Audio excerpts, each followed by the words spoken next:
एरिस्टोटाइल synthesis of Heraclitus and पार्मेनिडीज, यहाँ से हमारी पॉलिटिकल फिलॉसफी वापस स्टार्ट होती है। अभी तक पॉलिटिकल फिलॉसफी के लिए फाउंडेशन बनाया जा रहा है, सियासत उसकी बाद में आएगी, ठीक है।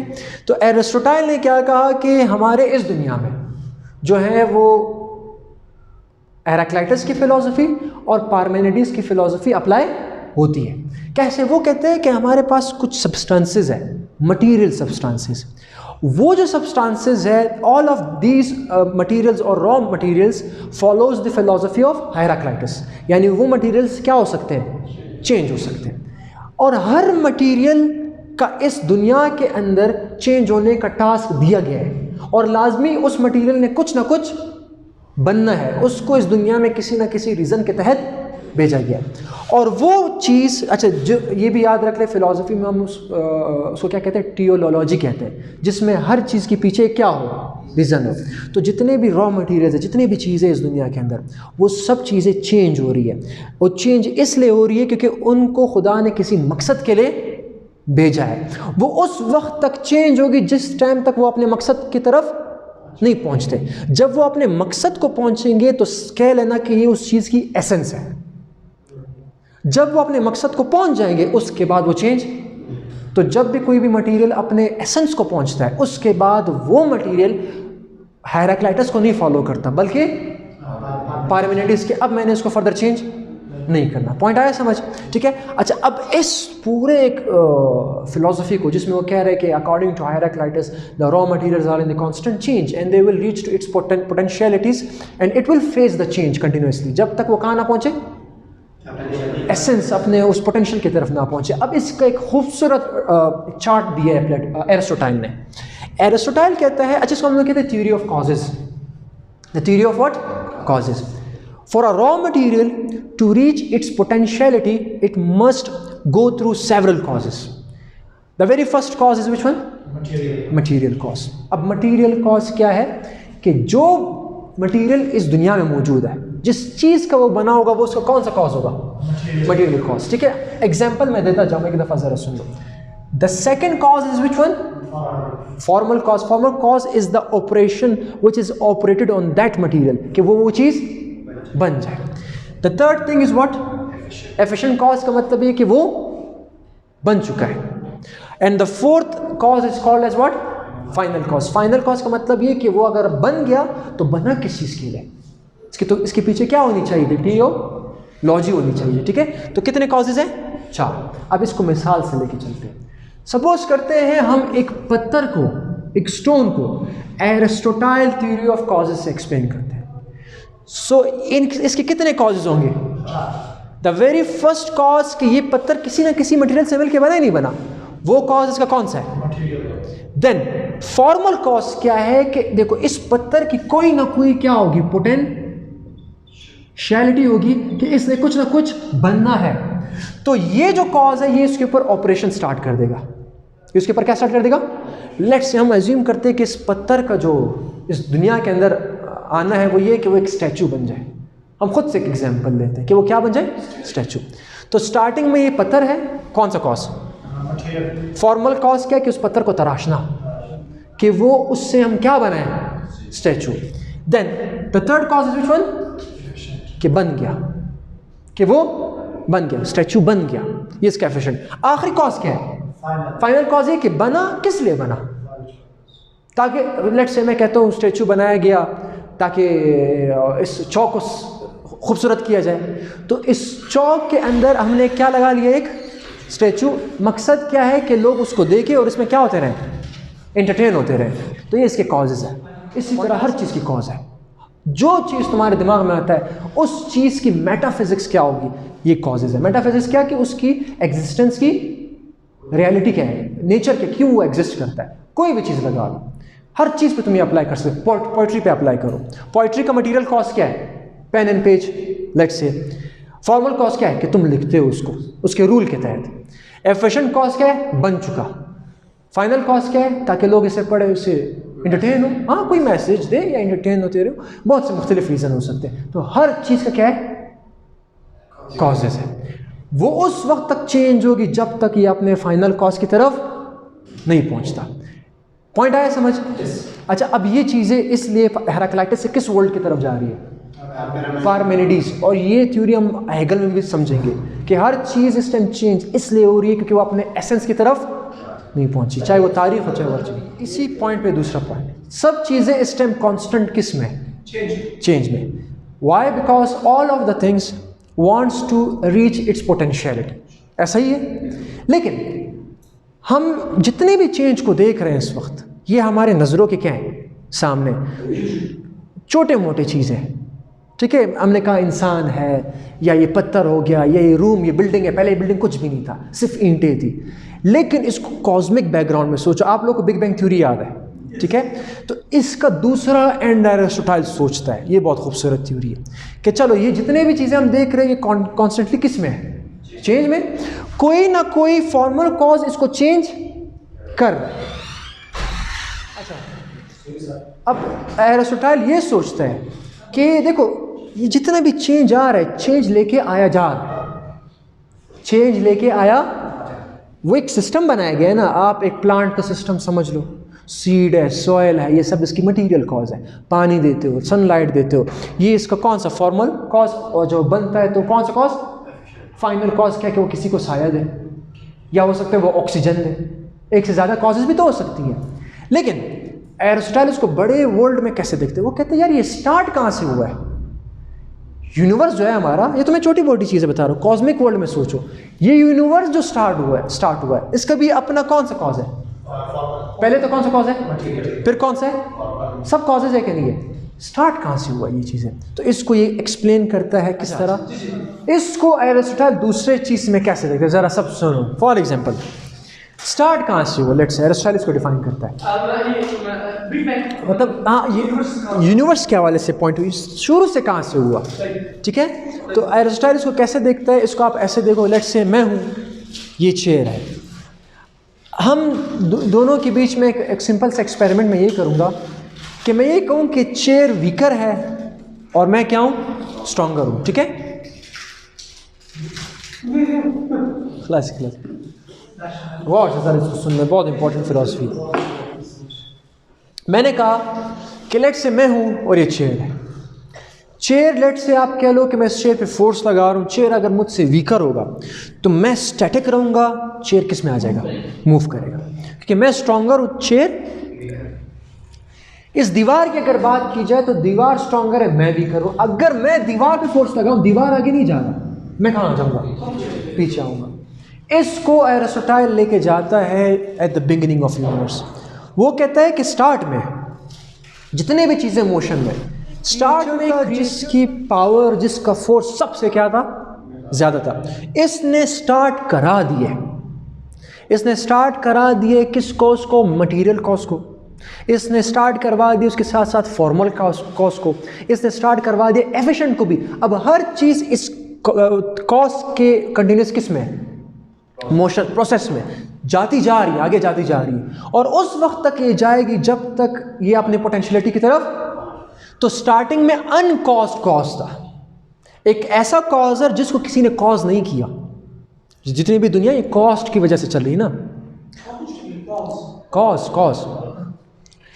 तो वो जो स्टार्टिंग वाला था वो अनमूवर था। इसको ये भी लो कि अनमूवर ने सबको क्या कर दिया है? मूव किए। अच्छा, अब इधर से लिंक बनेगा, जैसे कि हम लोगों ने बिग बैंग में पढ़ा था ना, स्टार्ट में एक ब्लास्ट होता है, फिर मुख्तलिफ एपेक्स होते हैं, फिर इलेक्ट्रॉन, लेप्ट्रॉन, हाइड्रॉन्स, फिर न्यूक्लियस, फिर एटम्स, फिर ये दुनिया में इंसान, और ये चीज़ें क्या होती जा रही है। लेकिन ये सब का लिंक अगर देखो, छोटे मोटे कॉजेज़ का लिंक देखोगे तो कहाँ जाएगा? पहले की तरफ आएगा। इस एक से सब चीज़ें आई हैं, 100%। यानी ये इन सब चीज़ों से स्ट्रॉन्गर कौन है? गॉड कह लो, ठीक है। एरिस्टोटल की फिलॉसफी में, चूँकि उस वक्त ना इस्लाम था ना क्रिश्चियनिटी थी, वो कहते हैं गॉड ने क्या किया? उसको मूव किया। खुद वो अनमूव है क्योंकि वो सब चीज़ों से ज़्यादा क्या है? स्ट्रॉन्गर है, पावरफुल है। इसीलिए वो खुद अनमूव्ड है, सब चीज़ें मूवमेंट में, और सब चीज़ें मूवमेंट करते करते किस जगह पे पहुंचेगी? अपने पोटेंशियलिटीज़ को पहुंचेगी। और जिस दिन पोटेंशियलिटीज़ को वो पहुंच जाए उसके बाद चेंज नहीं आएगा। अच्छा, दूसरी थ्योरी एरिस्टोटल कहते हैं जो अनमूवर है, सब चीज़ों को मोशन में लाने के बाद वो उसे छेड़ता नहीं है। सब चीज़ों को मोशन लाने के बाद वो उसके ऊपर इंटरफेरेंस, सब की एक प्रॉपर्टीज़ उसने बता दी, सब चीज़ें ऑटोमेटिकली अपने अपने पोटेंशियलिटीज़ की तरफ रवाना है। तो ख़ुद देख लो, जो हम लोगों ने वो उस दिन वो देखा, पूरे यूनिवर्स का पिक्चर देखा, हर चीज़ इतनी फिक्स, इतनी वेल डिज़ाइंड है, लॉस पिक्चर। इसमें ये नहीं कि खुदा आगे वो कह रहा है कि नहीं इस स्टार को इधर नहीं चलना, आज तुम इधर रहो, तुम कल रवाना हो जाओ। तो स्टार्टिंग से एक लॉज बना दिए गए। और बिग बैंग की थ्योरी को माइंड में रख लो, पहले कौन सा एपेक था, प्लांक्स एपेक, ठीक है, याद है ना वो एपेक्स, एक दफ़ा फोर्स, फिर इलेक्ट्रोवीक फोर्स, फिर ग्रैंड यूनिफिकेशन, हर चीज़ एक तरतीब से चल रही है। खुदा इसके ऊपर कोई इंटरफेरेंस, स्टार्टिंग से प्रॉपर्टीज़ बता दी कि बस तुम चलो फैल जाओ। तो एक ऐसा मूवर है जिसने मूव कराने के बाद कोई भी इंटरफेरेंस नहीं रखी, किसी चीज़ पे वो इंटरफेरेंस नहीं कर रहा, और ये उस वक्त तक नहीं करेगा जब तक चीज़ें पोटेंशियलिटीज़ की तरफ, और जिस दिन पहुंचेंगी, जब एब्सोल्यूट ट्रुथ आएगा, उस दिन इसकी इंटरफेरेंस आएगी। और जाहिर सी बात है, जिस दिन ट्रुथ होगा, जब सब पता चल जाएगा, वही उसी दिन को तो हम लोग वो कहते हैं कि जैसे कुरान में कि उस दिन सब लोगों को पता चल जाएगा कि मैं वाकई हूँ, क्योंकि ट्रुथ क्या हो जाएगा, उस दिन वो इंटरफेयर करेगा, जिस दिन सब चीज़ें अपने पोटेंशियलिटीज़ की तरफ पहुंच जाएगी। नहीं यार देखो, एक स्टीफन हॉकिंग के ऊपर ये सवाल हुआ ना, वो तो पहले बिग बैंग मैंने हिस्ट्री में बताया था, आप उस दिन देखे नहीं थे, क्यों कहते हैं कि मैं बिग बैंग के पहले खिलाफ था। उसके अपने दोस्त ने बिग बैंग का क्या दिया, प्रूफ दिया, फिर वो बस उसी दिन हम लोगों ने बात की थी कि पहले वो बिगिनिंग के क्या था, खिलाफ था, फिर उसके बाद उसके दोस्त ने एक प्रूफ दिया, फिर उसने खुद भी एक थ्योरम दिया जो कि बिग बैंग को सपोर्ट करता है। अच्छा वो क्या कहते हैं, वो कहते हैं किसी ने से ये सवाल पूछा कि चलो अगर तुम नहीं मानते खुदा को तो बताओ कि एनर्जी का नाइदर भी क्रिएटेड नॉर भी, इतनी एनर्जी कहाँ से आई, इतना मैटर कहाँ से आया। जाहिर सी बात है उस मैटर को क्रिएट किया गया है, उस एनर्जी को भी क्या किया गया है, क्रिएट, समझ आया पॉइंट। लेकिन फिर उसके बरक्स स्टीफन हॉकिंग क्या कहता है, कहता है नहीं, ये जितनी एनर्जी बनी है ना, ये पॉजिटिव एनर्जी है, दुनिया में उतनी नेगेटिव भी बनी है, पॉजिटिव और नेगेटिव मिलेंगे तो वापस टोटल एनर्जी क्या हो जाएगी, जीरो। लेकिन ये उसका जवाब नहीं है, किसी ने प्रूव नहीं किया कि नेगेटिव एनर्जी है कि नहीं है, नहीं हुआ। और क्यों पॉजिटिव नेगेटिव से जुदा हो चुकी, उस सिंगुलरिटी में हुआ क्या, किसने उस सिंगुलरिटी को ऑर्डर दिया कि तुमने अब पॉजिटिव और नेगेटिव एनर्जी को एक दूसरे से क्या कर देना है, तो ये वो नहीं बनता, सेंस नहीं बनती, ठीक है। तो एरिस्टोटल कहता है कि खुश कैसा हो, हम खुशी, असल इंसान का जो एजेंडा है ज़िंदगी में वो ये कि वो खुश हो, वो ये कि वो क्या हो जाए। फिर वो लिखता है कि खुशी किससे मिलती है, पैसों से, कहते हैं नहीं, ज़्यादा पैसे मिलने से भी तो लोग क्या होते हैं, टेंशन में होते हैं, कहाँ की खुशी, हैप्पीनेस नहीं है। कोई कहता है कि खुशी प्लेजर से मिलती है, एरिस्टोटल कहते हैं प्लेजर जिस टाइम तक तुम्हारे माइंड को बिजी करता है तुम्हें प्लेजर लगता है, कुछ ही देर बाद वही प्लेजर तुम्हें आम सी बात लगेगी। अक्सर दफ़ा होता है ना कि हम एक चीज़ की तरफ आस में होते हैं, उसके मिलने के बाद क्या होता है कि पहले 2 दिन बहुत खुश होते हैं कि यार ये देखो कैसी चीज़ है, तीसरे दिन उसकी अहमियत हमारे लिए क्या हो जाती है, कम, फिर हम दूसरों को बताते हैं ये देखो मैंने ऐसा मोबाइल लिया है, फिर उस पर खुश होते हैं। 7वें दिन ये होता है कि लोगों को दिखाने के बाद भी, खुद भी करने के बाद उस चीज़ की खुशी क्या हो जाती है, कहते हैं खुशी वो होनी चाहिए जो कि कांस्टेंट रहे, जो क्या रहे, कांस्टेंट। तो इसमें वो लिखता है कि खुश कैसे होना है, ज़रा सुनो। कहते हैं खुश होने के लिए ये जो आपके पास 11 प्रॉपर्टीज़ है इसको बैलेंस में लेके चलो, तुम सारी ज़िंदगी खुश रहोगे। पहला करेज, अगर तुम्हारे हिम्मत अगर तुम्हारे अंदर बहुत ज़्यादा हो जाए तो खुश नहीं रहोगे, अगर बहुत कम भी हो जाए तो खुश नहीं रहोगे। हिम्मत ज़्यादा हो जाएगी तो तुम पागल बन जाओगे।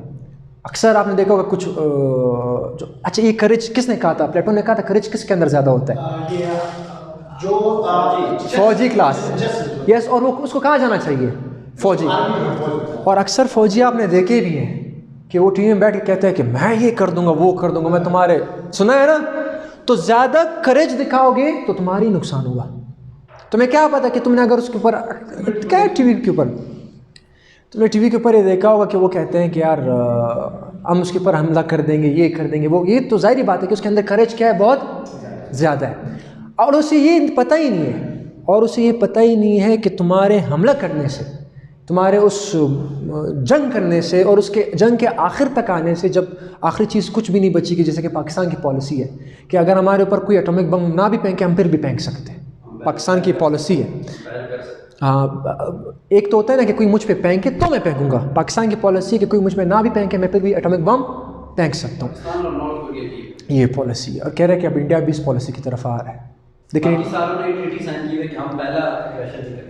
पहले वो करेंगे उसके बाद हम करेंगे, जवाबंद करेंगे। लेकिन वो इन चीज़ों से बेखबर है कि चलो अगर आपका गौरी है या बाबर है या अगर दूर जाके दिल्ली या उस कलकत्ता में भी जाके पड़ जाए ना, उसकी रेडिएशन विद इन मंथ्स जब वो क्लाउड बनेगी और उस क्लाउड का जब आपके ऊपर बारिश होगा तो बारिश रेडियो एक्टिव होगा। उस बारिश का एक कतरा आपके गोश्त को चीर के ऐसे जाएगा, और वो उस जो बारिश से जो फसलें उगेंगी और उस रेडिएशन से जो कैनाल्स आपके रेडियो एक्टिव होंगे, सारी मेरीन लाइफ क्या हो जाएंगी, ख़त्म। तो उसको तबाह करने से आप भी तबाह हो रहे हो। और वो जो हिरोशिमा और नागासाकी का बम था ना, एटॉमिक बम जो था हिरोशिमा और नागासाकी का, कहा जाता है, खैर ये जो हिरोशिमा और नागासाकी का बम है ना, कहा जाता है आजकल के एटॉमिक बम के सामने हिरोशिमा और नागासाकी कुछ भी नहीं है। एक छोटी सी, यहाँ लिटिल बॉय एक फ्रेज इस्तेमाल की जाती है बाकायदा, कहते हैं उसके हज़ार गुना सख्त बम इस टाइम पाकिस्तान और इन मुल्क ममालिक के पास है। तो इधर का बम किसी भी जगह में जाके गिराओगे ना, ये जो अब के एटॉमिक बॉम्ब्स हैं, ये वाले बॉम्ब्स किधर भी जाके गिराओगे ना, तो उससे नुकसान उनके साथ साथ तुम्हारा भी होना है, ठीक है, मतलब हमारा भी होना है। ज़्यादा करेज दिखाओगे तो भी पागलपन है। अगर हिम्मत बिल्कुल है ही नहीं तो ज़िंदगी में कुछ भी नहीं कर सकते। अगर फ़ौजी में हिम्मत या किसी में अगर हिम्मत ना हो, क्या वो लड़ सकता है, क्या वो डिफेंड कर सकता है? तो इसमें कैसे लेके जाना है, बैलेंस, जेनरसिटी। कितने सखी हो तुम? अगर तुम इतने सखी हो कि तुम्हारे पास पैसे आते ही तुम्हारे एक में कर रहे हो कि यार ये मैंने कर दी, लेट से 60,000 तनख्वाह है, 60,000 में 55,000 तुमने दे दिए, तुम्हारे साथ क्या बचेंगे? उड़ा दिया। हाँ, इधर इधर उड़ा दिया। अच्छा, ये चीज़ें देखो, तुम्हारे लिए कुछ नहीं बचा, तुम्हारे मुश्किल हालात में तुम्हारे पास कोई पैसा नहीं। अच्छा, इसी तरीके से बखील बनोगे, पैसे जेब में रखोगे तो सारी ज़िंदगी तुम्हारे साथ रहेंगे, तुमने उसका यूज़ भी नहीं किया, ना तुम खुश, ना तुमने अपने हालात सही किए। तो क्या लेके जाना है जेनरसिटी को भी? बैलेंस। एम्बिशन, किसी चीज़ की चाहत है, इतनी चाहत है कि तुम उसे हर हाल में पाना चाहते हो, तो तुम लालची बन जाओगे, तुम नाइंसाफ़िया करने लगोगे कि अगर मुझे ये चीज़ ना मिली तो मैं वो भी कर जाऊँगा, ये भी कर जाऊँगा, ग्रीड पैदा हो जाएगा। और अगर एम्बिशन बिल्कुल नहीं है तो सारी ज़िंदगी पलंग में मेंढक की ज़िंदगी गुजारते रहोगे, कुछ भी नहीं चाहता। जब कुछ नहीं चाहते, एम्बिशन नहीं है, तो क्या हासिल करोगे? ठीक है, सारी इस तरह ऐसा गुड ह्यूमर, हर टाइम तुम क्या नाम है हंस रहे हो, हर टाइम मजाक कर रहे हो, तो तुम्हें कोई सीरियस ही नहीं लेगा, एब्सर्ड समझेगा तुम्हें, और तुम हर वक्त सीरियस हो, कोई तुम्हें अपने सोशल गैदरिंग में लेके आएगा भी नहीं। बैलेंस, जहाँ पर हंसना हंसो, जहाँ पर सीरियस वहाँ पे फ्रेंडशिप, टेम्परामेंट, जितने भी, सेल्फ कंट्रोल, ये 11 चीज़ें आप किस में लेके चलोगे? बैलेंस में। सारी ज़िंदगी तुम खुश रहोगे। This is the theory of the happiness for Aristotle. आप खुश इन चीज़ों को कैसे लेके चल सकते हो? बैलेंस से। गोल्डन मीन का मतलब ये नहीं, गोल्डन मीन दरअसल उस निकोमेकियन किताब एथिक्स के अंदर ये उसकी हेडिंग है। गोल्डन मीन का मतलब है कि खुशी हासिल कैसी हो जाती है, इसको थ्योरी ऑफ हैप्पीनेस का, ठीक है। खैर, इसी थ्योरी को माइंड, ये बैलेंस है ना, बैलेंस। एरिस्टोटल ऐसा फिलोसोफर है जो कि हर चीज़ को बैलेंस में लेके चलता है, और इसी की ये बैलेंसिंग वाली चीज़ तुम स्ट्रेट थ्योरी में देखना कि ये रियासत को कैसे एक्सप्लेन करता है। खैर, अब आते हैं पॉलिटिकल फिलॉसफी के ऊपर। उस दिन हमने ये देखा कि जो हमारा प्लेटो था उसके ऊपर मेटाफिजिक्स पॉइंट ऑफ व्यू से एरिस्टोटल ने कितने जो है बारूदें, आप कह लो कि कितने गोले बरसाएं। अब एरिस्टोटल प्लेटो के स्टेट पे भी इस तरीके से आर्ग्यूमेंट्स करता है। तो प्लेटो के स्टेट को माइंड में रख लो। प्लेटो ने जो अपना आइडियल स्टेट दिया था वो किस किताब में दिया था? रिपब्लिक्स। उसमें ये कैसे क्रिटिक करता है? पहला क्रिटिक, अगर आपको याद हो तो रिपब्लिक्स में एक गार्डियन फिलोसोफर किंग होना चाहिए जिसको कितने साल ट्रेनिंग से गुजरना है? 50। पहले क्रिटिक तो यहाँ पर एरिस्टोटल ये करता है कि प्लेटो, तुम जो चीज़ें समझ रहे हो ये आइडियल है, तुम प्रैक्टिकल क्यों नहीं बनते? तुम हर चीज़ में क्यों आइडियल ख्यालात रखते हो कि एब्स्ट्रैक्ट दुनिया है, तो ट्रेनिंग है, तो एक सोल के अंदर 3 पार्ट है और इन 3 पार्ट को पहले डिस्कवर करना है, फिर उसी तहत चलना है। ये तो बहुत आइडियल केसेस हैं, तुम प्रैक्टिकल क्यों नहीं बनते? तो तुम्हारी सबसे पहले गलती है कि तुमने प्रैक्टिकलिटी में फिलोसोफर गार्डियन किंग बनाया जो कि आप उसको रियल लाइफ में अचीव नहीं कर सकते। पहला क्रिटिक। दूसरा क्रिटिक, अगर याद हो तो प्लेटो ने कहा कि फिलोसोफर किंग की एजुकेशन कितने साल होनी चाहिए? 50 साल। ये भी प्रैक्टिकली पॉसिबल नहीं है। थर्ड इंपॉर्टेंट पॉइंट, इतना ज़बरदस्त क्रिटिक की है। अगर तुम लोग को वो प्लेटो की कम्युनिज्म याद हो तो बताओ प्लेटो ने कहा कम्युनिज्म कितने दो क्लासेस पे अप्लाई होती है? वो 2 क्लासेस। कौन कौन से क्लासेस पे अप्लाई होती है? फिलोसोफर और ऑक्सिलरी। यस, कम्युनिज्म किंग पे अप्लाई करना है, फिलोसोफर पे और ऑक्सिलरी क्लास। यानी ये 2 लोग, एक वो जो हुक्मरानी कर रहा है, एक वो जो दिफा कर रहा है, ये 2 ना बीवियाँ पाल सकता है, ना बच्चे पाल सकता है, ना इनकी प्राइवेट प्रॉपर्टी हो सकती है। इनके लिए सबके बच्चे इनके बच्चे हैं, ठीक है। और इन्होंने क्या करना है, अगर किसी के साथ ब्रीडिंग करनी है तो सेलेक्टिव स्टेट सेलेक्ट करेगा कि इस बंदे ने इसके साथ क्या करना है, ब्रीड करना है, सेक्स करवाना है, उसके बाद इन दोनों को क्या कर देना है, और उसका जो बच्चा आएगा उसको कौन संभालेगा। तो इसमें ज़रा सुनो, प्लेटो ने कम्युनिज्म गार्डियन किंग के लिए दिया ही क्यों? इसलिए दिया ताकि किंग्स और ऑक्सिलरी क्लास के बीच यूनिटी रहे। कम्युनिज्म का सबसे बड़ा एजेंडा क्या है? यूनिटी। हम सब एक ही हैं। कम्युनिज्म का आइडिया ही है कि हम सब क्या है, क्यों एक अमीर क्यों एक गरीब, सब तो एक ही पैदा हुए हैं। क्या बॉडी वाइज कोई डिफरेंस है? तो सबको इकोनॉमिकल वाइज भी क्या होना चाहिए। तो प्लेटो ने कम्युनिज्म इसलिए दिया ताकि सब क्या रहे, एक रहे। लेकिन एरिस्टोटल कहता है कि तुमने गलत सोचा है, ये जो तुम कम्युनिज्म बता रहे हो इससे लोग एक नहीं रहते, इससे लोग और तबाह हो जाते हैं और खुशी से अलग हो जाते हैं। कैसे?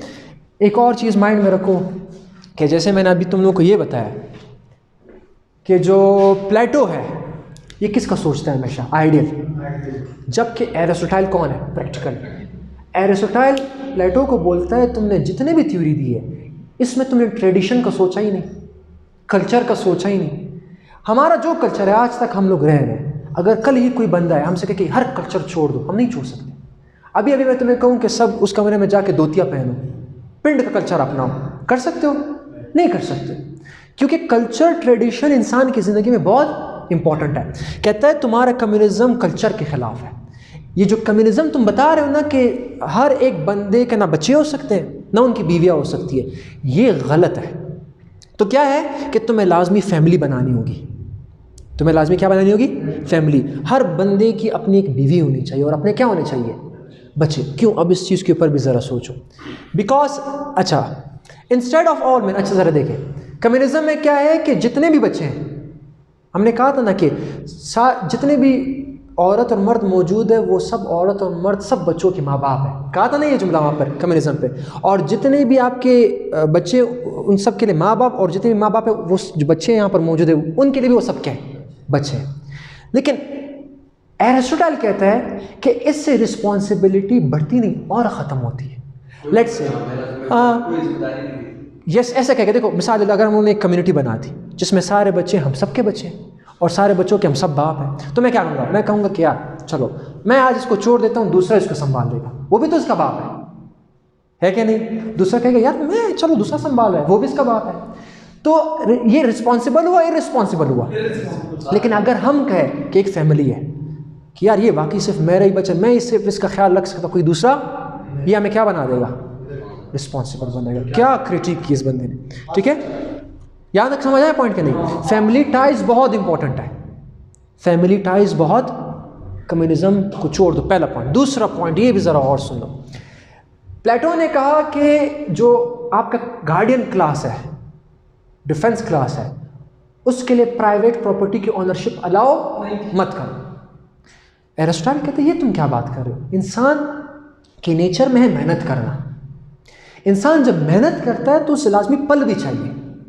तो अगर आप एक कम्युनिज्म लगाते हो, कम्युनिज्म लेट्स से मैं कहता हूँ एक कमरा कम्युनिटी बन गया, हम सब इधर रहते हैं, ठीक है। इस कमरे के अंदर हम में से 4-5 लोग बिल्कुल नकार हैं, एक बंदा बहुत मेहनत कर रहा है, लेकिन हम 4 को भी प्रॉपर्टी और इस बंदे को भी प्रॉपर्टी इक्वल शेयर पे मिल रही है, तो क्या उस बंदे का हक ज़्यादा नहीं है? क्या वो बंदा रेवोल्यूशनरी नहीं बन जाएगा कि यार ये तो मेरे साथ कोई काम ही नहीं करे, सारा काम किसने किए, तो क्यों क्रेडिट ये लोग लेके जा रहे हैं? तो इधर भी कहते हैं प्राइवेट प्रॉपर्टी किसकी होनी चाहिए, होनी चाहिए। डिफेंस क्लास की भी कौन सी प्रॉपर्टी होनी चाहिए, क्योंकि ये उनके लिए जीता है, उसको आउटकम चाहिए। सारी ज़िंदगी मेहनत की और मुझे कुछ ना मिला, ये तो इंसान की नेचर के क्या है, खिलाफ है। तो तुम यूनिटी नहीं बना रहे, तुम और फसाद बना रहे हो। ये कम्युनिज्म प्लेटो किसके लिए कर रहा था, लेकिन इससे यूनिटी नहीं पैदा होती, इससे क्या पैदा हो रही है, फसाद। अच्छा दूसरे सेंस में, अच्छा इस चीज़ को माइंड में रख लो कि जिस तरह एरिस्टोटल, अब ऐसा तुम लोग को एरिस्टोटल का कुछ टिल्ट नज़र आया होगा, एरिस्टोटल सबको इक्वल नहीं लेके चल रहा। अगर इक्वल लेके जा रहा तो वो किसको ओके करता, कम्युनिज्म को। और इसने अब किसके खिलाफ बात की है कि प्राइवेट प्रॉपर्टी होनी चाहिए, जो ज़्यादा मेहनती है उनको मिलना चाहिए। तो इसका मतलब ये है कि एरिस्टोटल का टिल्ट आम ख़ास कम्युनिज्म से और आम ख़ास डेमोक्रेसी से थोड़ा सा क्या है, हट के अब आहिस्ता आहिस्ता समझते रहोगे, आखिर में कंसेप्ट क्लियर होगा कि एरिस्टोटल किसके साइड ले रहा है असल में। अभी फ़िलहाल क्या चल रहा है? क्रिटिक। चौथा सबसे इंपॉर्टेंट क्रिटिक कि ही फेवर्स द लॉ। बताओ प्लेटो ने क्या कहा था कि लॉ होना चाहिए नहीं होना चाहिए? रिपब्लिक में नहीं होना चाहिए, क्योंकि वो बोसीदा किताबें हैं। एक फिजिशियन अगर अपना टेक्निक हल कर रहा है, एक इलाज कर रहा है, अगर वो बोसीदा पुरानी किताबों पे रिलाई करे तो उसकी क्रिएटिविटी कब आएगी? सो प्लेटो वाज अगेंस्ट व्हाट? लॉ।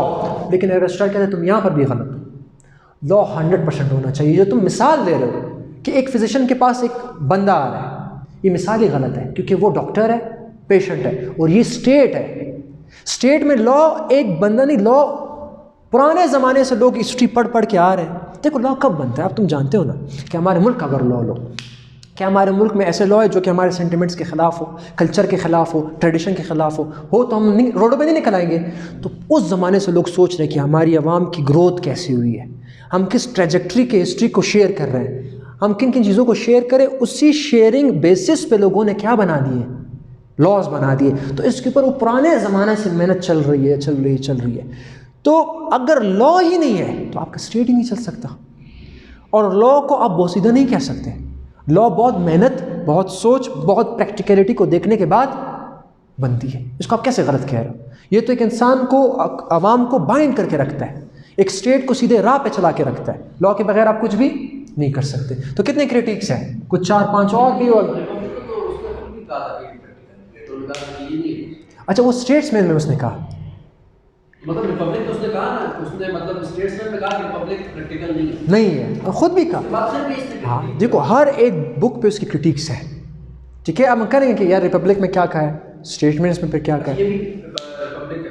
ये रिपब्लिक का क्रिटिक है जिसमें वो आइडियल स्टेट की बात कर रहे हैं, ठीक है। और ये अच्छा, ये माइंड में रख लो, एरिस्टोटल 100% लॉजिकल बंदा, प्रैक्टिकल बंदा है। और सबसे खूबसूरत चीज़ मैंने आपको पिछले लेक्चर में बताया कि इस बंदे ने इसके मौजूदा दौर की तमाम चीज़ें क्या कर ली थी?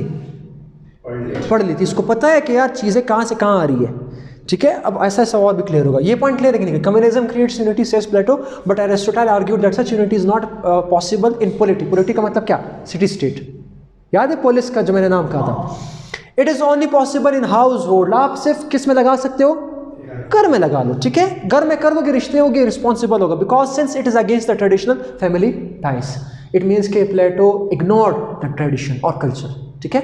Second, instead of all man feeling responsible for all children under such system no man would feel responsible. मैं क्यों संभालूं, वो संभाल रहे हैं, ठीक है। Third point, the denial to man of the right to own property is against the nature of a man. क्योंकि हर इंसान चाहता है कि उसे जितना मेहनत की उसको उतना क्या मिले? पल मिले, सबको इक्वल पल मिले। सब वैसे ही बैठे, मैंने मेहनत की, सबको इक्वल शेयर क्यों मिल रहा है? तो क्या होगा कि यहाँ से रेवोल्यूशनर, एक इंटेलिजेंट बंदा रेवोल्यूशनरी बन जाएगा, इनकलाबी बन जाएगा, और वो स्टेट के खिलाफ इनकलाब पे आ जाएगा। आपकी स्टेट क्या हो जाएगी? और ये भी आगे बताऊंगा कि एरिस्टोटल के लिए स्टेट सबसे इंपॉर्टेंट चीज़ है। जो चीज़ें रियासत को तबाह करती है ना, वो चीज़ें एरिस्टोटल को पसंद नहीं है, ना ही वो किसी रियासत को बना सकता है। आगे देखते हैं इन पॉइंट्स को। तो इनको बैक एट, आप कह रहे हो कि ना, सब पॉइंट्स को दिमाग के पीछे रख लो, फिर आगे फिलॉसफी पढ़ते जाओ, समझ में आएगा कि एक बात कैसे दूसरे से कनेक्ट होती जा रही है। इतना पॉइंट क्लियर है कि नहीं क्लियर? ठीक है। ये किसका क्रिटिक था? एरिस्टोटल का। प्लेटो की किस स्टेट पे? आइडियल स्टेट पे, ठीक है। अच्छा, ये फिर उसमें आ जाएगा, सवाल आया कि difference between the Aristotle and plateaus theory of state या फिर आइडियल स्टेट। तो ये डिफरेंसेस में आप लिख सकते हो कि वो ये कहता था, एरिस्टोटल ये कहता था, वो ये कहता था, एरिस्टोटल ये कहता था। ये वही सवाल आया भी 2 से 3 दफ़ा आया, ठीक है, पॉलिटिकल साइंस में। अच्छा नेक्स्ट, अब आते हैं पॉइंट की तरफ। क्रिटिक तो कर लिया इसने, किसके ऊपर? आइडियल स्टेट के ऊपर। अब एरिस्टोटल अपना बताएगा, मैं बताता हूँ स्टेट क्या है। सबसे पहली चीज़ तो ये सुन लो कि प्लेटो के लिए आइडियल स्टेट क्या है। रिपब्लिक में मैं जब पढ़ा रहा था, प्लेटो ने कहा कि आइडियल स्टेट की एक फीचर क्या है कि ये हो तो आइडियल है। क्या फीचर बताई थी उसकी? नहीं, वो तो बाद की चीज़ें थी। एक चीज़ पे हम डिसाइड, जस्टिस होना चाहिए। Good, excellent. क्या होना चाहिए? किसके लिए? कुछ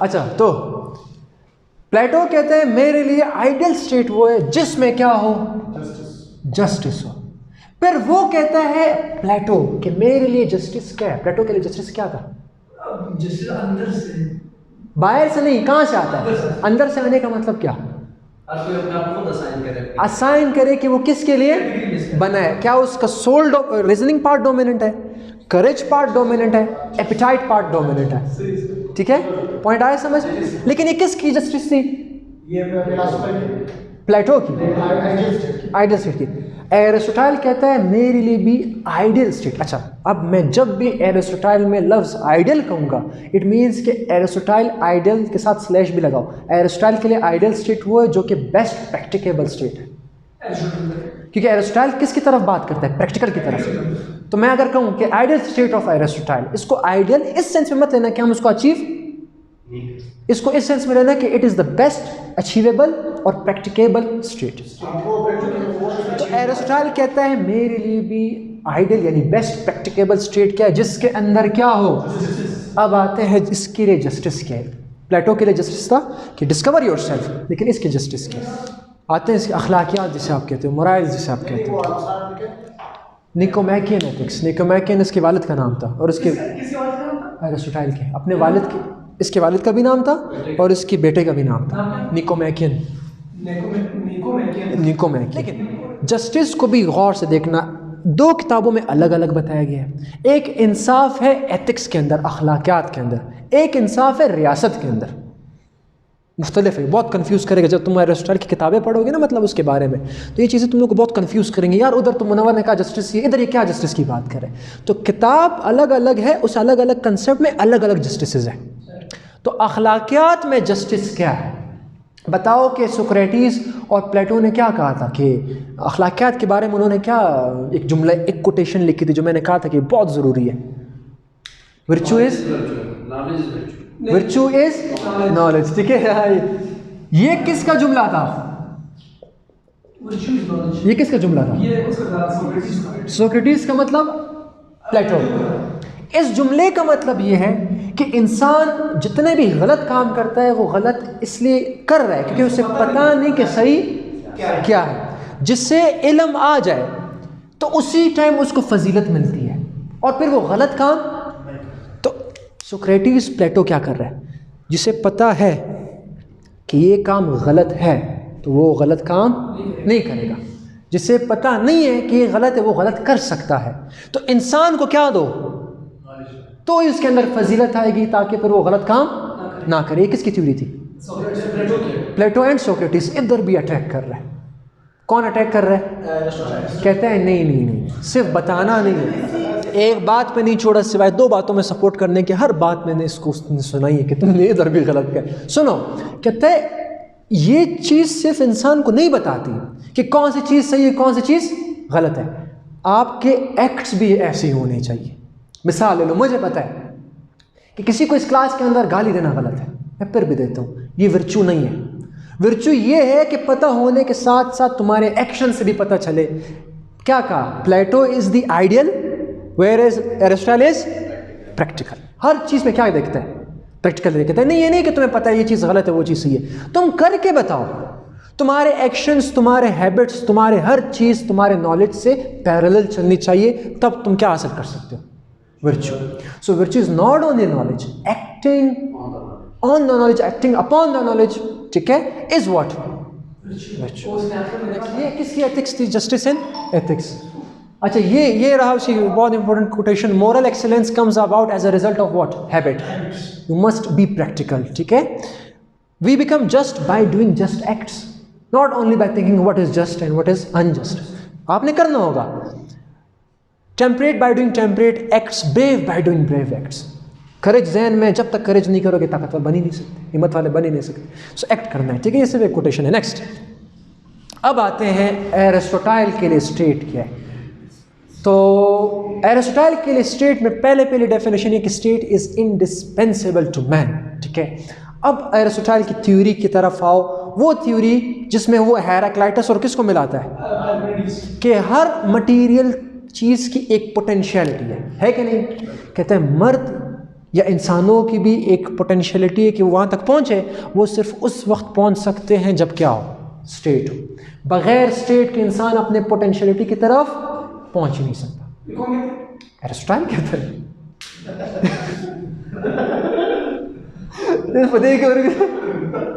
जो इंसान है, जो जिस पोटेंशियलिटी के लिए उसको बनाया गया है, वो उस पोटेंशियलिटी की तरफ सिर्फ किसकी मौजूदगी में पहुंच सकता है, स्टेट की तरफ पहुंच सकता है। क्यों, ज़रा देखें कि अच्छा the state of, let's say मैं कहता हूँ रियासत नहीं है। रियासत आप जानते हो ना, जो हम जिस स्टेट में, रियासत की डेफिनेशन आगे भी पढ़ेंगे, जिसके अंदर आपके पास पॉपुलेशन हो, सोवरेनिटी हो, टेरिटरी हो, ठीक है, नेशन हो। खैर, एनार्की किसे कहते हैं, पहले एक दफ़ा एनार्की को समझो। एनार्की का मतलब क्या, लेट्स से ये 1th क्लास है, फुल भरी पड़ी है, टीचर नहीं है इसके अंदर। तो जब कोई मदर या फादर फिगर या कोई सुपीरियर फिगर किसी के ऊपर ना होना, तो वो जो जी चाहे वो हरकतें करते हैं। उनको पता है कि मुझे कोई रोकने वाला, तो इस स्टेट को हम कहते हैं the state of what, anarchy. और एनार्की जहां होगी वहां पर रियासत नहीं होगी, क्योंकि रियासत में एक पॉइंट ये भी है, जिसको आप रियासत स्टेट कहते हो, वहां पर स्टेट सबसे क्या होता है, सुप्रीम होता है, सोवरेन होता है, उससे ऊपर कोई भी नहीं होती, और वो ही लॉज एंड रेगुलेशन को रेगुलेट करवाता है। तो अगर किसी क्लास के अंदर सोवरेनिटी किसके पास होती है, अगर वो ना होगा तो एनार्की की सिचुएशन बनेगी नहीं बनेगी। एक बच्चा दूसरे को मारे, दूसरा तीसरे को मारे। फैमिली के अंदर लो, अगर तुम्हारे पास शऊर और नॉलेज नहीं है, तुम्हारे घर में एक सोवरेन बॉडी नहीं एग्जिस्ट करती, और तुम सब इक्वल पावर में हो, तो तुम सब एक दूसरे का क्या कर लोगे, खाना ख़राब कर दोगे। अक्सर चीज़ें क्यों पाकिस्तान के अंदर होती, ये जदाद के ऊपर कत्ल करना क्या है, स्टेट ऑफ एनार्की है ना। ऊपर कोई सुप्रीम सोवरेन बॉडी जो उसको रेगुलेट करे कि तुमने ऐसा नहीं करना, वैसे करना है। पॉइंट आया समझ। तो कहते हैं रियासत माँ होती है। एरिस्टोटल की नज़र में सबसे इंपॉर्टेंट चीज़ क्या है, स्टेट। ये होगा तो हर इंसान अपने अपने कहाँ पे पहुंचेगा, और भले स्टेट जैसे भी हो। पहले तो एरिस्टोटल कहता है अगर स्टेट टायरेंट के हाथ में क्यों ना हो, अगर डेमोक्रेटिक क्यों ना हो, जैसा भी हो, स्टेट लाजमी मौजूद जिस भी हाल पे हो। पहले मुझे इसमें बहस नहीं करनी, पहले मेरी बहस क्या है कि रियासत का होना क्या है। अगर रियासत नहीं है, कोई भी अपने पोटेंशियलिटी की तरफ, सिर्फ ये नहीं कि रियासत क्राइम्स को रोक रहा है, कानून नाफिज कर रहा है, रियासत एक इंसान की मोरल अपब्रिंगिंग, एक मोरल ग्रोथ भी करवाता है। मिसाल है, लेट्स से इसके रीजन दिया है क्यों मैं कह रहा हूं कि स्टेट जो है, हाँ बिल्कुल दिए। अच्छा, अभी हम लोग एग्जांपल डाइवर्सिटी के साथ लेके जाएंगे। अफगानिस्तान का स्टेट लो, कितने सालों से एनार्की की सिचुएशन है कि नहीं। पहले सल्तनत थी, उसके बाद रशियंस, ठीक है, फिर उसके बाद सेक्शंस के बीच जितने भी आप जानते हो कि मुख्तलिफ सेक्शंस थे, किसी ने पावर के एक दफ़ा एक क्लेम करता है, फिर दूसरा क्लेम करता है। फिर अमेरिका था, अमेरिका की मौजूदगी में भी क्या थे, सेक्शंस थे कुछ। बताओ ऐसे एनार्की की सिचुएशन में जिसमें सॉवरेन बॉडी लाई नहीं करती, क्या आपका एजुकेशन सिस्टम चल सकता है, क्या आपकी फैमिलीज चल सकती हैं, कुछ नहीं चल सकता। इंसान की मोरालिटी कौन बनाता है, सिस्टम बनाता है, कम्युनिटी बनाता है, एजुकेशन सिस्टम बनाता है, फैमिलीज बनाती है। जब ऐसी सिचुएशन हो जिसमें तुम्हें अपने जान की भी सिक्योरिटी ना फील होती हो, तो तुम इंसान को मोरल्स क्या सिखाओगे। पहुंचे उस पॉइंट की तरफ कह रहे हैं। तो आप किसी को कुछ नहीं सिखा सकते यार, कि जब हालात ही सही ना हो, तुम्हें पता ही नहीं किस दिन मैंने मरना है, किस दिन नहीं मरना, सब अपने सिक्योरिटी में रहेंगे और बाकी मोरालिटी की तरफ नहीं आएंगे। तो स्टेट का होना क्या है, 100%, जैसे भी स्टेट हो, स्टेट लाजमी होनी चाहिए।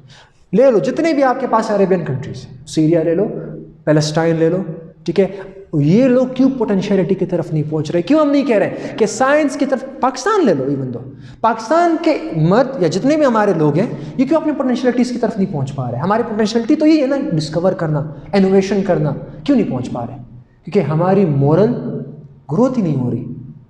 भले स्टेट है लेकिन अभी भी सिचुएशन नहीं मतलब उस पॉइंट तक है जहां पे हम चेंज ना हो। नो हाँ, तो इस पोटेंशियलिटी से मुराद क्या, हमारी क्या कहते हैं, क्रिएटिविटी और हमारे, हाँ, ये वाली पोटेंशियलिटी तो हमारे मुताबिक है। एक पोटेंशियलिटी तो ये जो सुप्रीम बीइंग ने की है, एक तो हमारी कि यार हम पैदा हुए हैं, और यार इसको आप रिलीजियस वाइज अगर लेके चलो, खुदा ने अगर हमें भेजा तो किसी वजह के लिए भेजा है। ये भी वजूहात होती हैं कि जब आप इस दुनिया के अंदर आते हो कुछ करके जाते हो। अब जितने भी आपके लोग हैं कुछ करके गए ना, या वैसे आए थे चले गए। तो इसको भी पोटेंशियलिटी समझो कि जो ज़िंदगी दी है तो किसी वजह से दी है, कोई टेक्नोलॉजी इसकी वजह है, तो इस सेंस में भी लेके चल सकते हो। और वो जो एब्सोल्यूट पोटेंशियलिटी है वो उस सेंस में क्या हो रही है, चेंज हो रही है। पॉइंट आया समझ? ठीक है, तो दोनों सेंस में तुम लेके चलो। अभी मेरी भी पोटेंशियलिटी है, हम क्यों पढ़ रहे हैं, क्यों चीज़ों को डिस्कवर कर रहे हैं, क्यों इंसाफ को नाइंसाफ़ी से निकाल रहे हैं, ताकि चीज़ों को जान सके। ये फिर हमारी पोटेंशियलिटी है, ठीक है, ताकि सिस्टम चल सके। अच्छा, पर एक रिलीजन से लिंक्ड है कि तुमने अगर सिस्टम को चलाया, तुमने सिस्टम को राहत दी, तुमने सिस्टम को स्मूथ किया, तो तुम्हारी वहाँ पर एक्सेप्टेंस क्या हो चुकी है, हो चुकी है। यही तो सारा खेल है, सारा फ़लसफ़ा दीन का क्या है, इस्लाम का सारा फ़लसफ़ा तो यही है ना, दूसरों के लिए क्या पैदा करो, आसानियाँ। वो कब पैदा कर सकते हो, जब तुम अपने पोटेंशियलिटीज़ को जानो, तुम उसको यूटिलाइज़ करो। पॉइंट आया समझ के नहीं? तो स्टेट की जो वैल्यू है किसके नज़रिए में सबसे बड़ी है। अब ये तो समझ लिया पहले चीज़ कि स्टेट होना चाहिए, नहीं उनके लिए भी थी। इधर से दोनों पैरेलल चल रहे हैं। प्लेटो भी कहते हैं कि इंसान अपने गुर उस वक्त हासिल नहीं कर सकता जब तक वो किसी रियासत के अंदर ना हो, क्योंकि बेसिक बात है ना, एजुकेशन है, स्टेट ऑफ एनार्की है, जो जितना ताकतवर हो जाए वो कुछ भी तुम्हारे ऊपर कर सकता है, तुम्हारे तालीम को नहीं चलवा सकता। ठीक है, तो दोनों के लिए नज़रिए सही थे। ठीक है, अच्छा, सो इसमें एक दफ़ा पढ़ते हैं, state is indispensable to man, indispensable to man, only when in its environment a man can live a wholesome life and can reach to his potentialities. The perfect state can make perfect man. The perfect state can make perfect man. But चलो perfect state नहीं तो क्या होगा? But if we fail to make a perfect state, the task still have to be done as possible. अगर perfect state ना भी achieve कर सकते हो, कुछ ना कुछ करो लेकिन state को बचा के रखो, कुछ ना कुछ करो लेकिन state को बचा के रखो, क्योंकि इसकी मौजूदगी में ही हम कुछ ना कुछ कर सकते हैं, अपनी ग्रोथ कर सकते हैं, अदरवाइज नहीं कर सकते। The state of anarchy, anarchy का मतलब समझ आ गया, सॉवरेन बॉडी नहीं है, सब एक दूसरे के अपने उसमें चल रहे। अच्छा, ये पॉइंट याद रख लो, इसके ऊपर फिर थॉमस हॉब की बहुत बड़ी थ्योरी बताऊंगा, और इसके खिलाफ फिर जॉन लॉकी की भी बहुत बड़ी थ्योरी है। ठीक है, थॉमस हॉब्स, याद रखना, उधर जाके पढ़ेंगे, बहुत इंपॉर्टेंट थ्योरी है। जॉन लॉकी कहता है, क्या तुम बातें कर रहे हो, स्टेट ऑफ एनार्की में एक दूसरे के लोग कहाँ जाएंगे, लोग जानवर तो नहीं है कि कहाँ जाएंगे, लोग बस ये कि उनके पास शऊर आ जाए, बिल्कुल भी एक दूसरे को नहीं खाएंगे वो लोग। ठीक है, वो आगे जाके पढ़ेंगे। खैर, नेक्स्ट। अच्छा, मैं कोटेशन, पेपर को खूबसूरत बनाने के लिए सबसे खूबसूरत quotation, man is by nature a political animal. इंसान, अच्छा इधर से एक और क्रिटिक जाता है। प्लेटो ने कहा कम्युनिज्म में बीवियों बच्चों को मत रखो सारे जिंदगी किताब के सामने, ताकि तुम गार्डन फिलोसोफर किंग बन जाओ। एरिस्टोटल कहते हैं कि human being is a social animal, समाजी जानवर है, सियासी जानवर है। तुम इंसान को इंसानों से दूर करोगे, वो खुश कैसे होंगे? जब वो खुश नहीं होंगे, वो रियासत को कैसे खुश बनाएंगे? अ गार्डियन फिलोसोफर किंग सारे जिंदगी ना बीवी ना बच्चे, अकेला रह रहा किताब है, क्या वो खुश हो सकता है? वो खुश नहीं होगा, वो कल को रियासत के अंदर कैसे खुशियां फैलाएगा? अच्छा, मिसाल ले लो, सही कहा इसने, मुझे कहा था ये बात। खैर, तुम जाओ सारी जिंदगी आइसोलेशन में रहो, पढ़ो भी लिखो भी, लेकिन एक भी सोशल बीइंग के साथ कनेक्शन ना लगाओ, ना फैमिली के साथ, ना भाई ना दूसरों के साथ, पागल हो जाओगे। इंसान पोटेंशियलिटी को छू तक नहीं सकता, क्योंकि वो सोशल क्रिएचर, सोशल एनिमल है। ठीक है, सो एनीबॉडी हु लिव्स आउट, अच्छा ये खूबसूरत जुमला है, वो बंदा जो कहते हैं मैं रह सकता हूँ रियासत के बाहर, कम्युनिटी के अलावा, वो या तो कोई बहुत बड़ा बीस्ट होगा या तो वो खुदा होगा, क्योंकि अकेला कोई इंसान कोई अकेला रहे, उसको कम्युनिटी में रहना है। कम्युनिटी फैमिली से स्टार्ट होती है, फैमिली से विलेजेस में कन्वर्ट होती है, विलेजेस से रियासत में कन्वर्ट होती है, इसी में मैन पोटेंशियलिटीज़ की तरफ जाता है। Therefore man is a political animal. किसके ऊपर टारगेट है? प्लेटो के। पर ये डिफरेंसेस लिखोगे ना पेपर में, जब आएगा एक एक डिफरेंस लिखोगे, अगर 20 भी डिफरेंस बन जाए ना तुम्हारे, मैं तो कह रहा हूँ एटलीस्ट लो कि 10 या 12 डिफरेंसेस तो आराम से बन जाएंगे।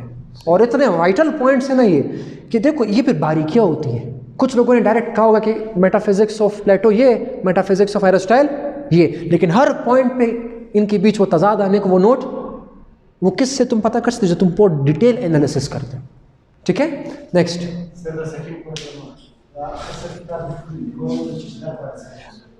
वो इंसान जो कहता है मैं अकेला रह सकता हूँ, रियासत के बगैर भी, समाज के बगैर भी। वो या तो खुदा होगा या तो बहुत बड़ा कोई बीस्ट होगा, कोई जानवर होगा, ऐसी चीज़ होगा जो कि कह सकता है कि मैं अकेले, कोई इंसान रह नहीं सकता। ठीक है, ये तो दूसरा पॉइंट क्या सर? अरे living in a society organised intelligently such as city state और nation is what makes us human. हम इंसान ही नहीं रहेंगे। वो अल्लाह। अच्छा नेक्स्ट, इसकी खूबसूरत एग्जाम्पल एक और, बर्ट्रांड रसल की किताब उठाओगे, वो कहता है कि अगर ये हाथ है, बॉडी के साथ है तो फंक्शन कर रहा है, निकाल दोगे इस हाथ में क्या फंक्शन रहेगा?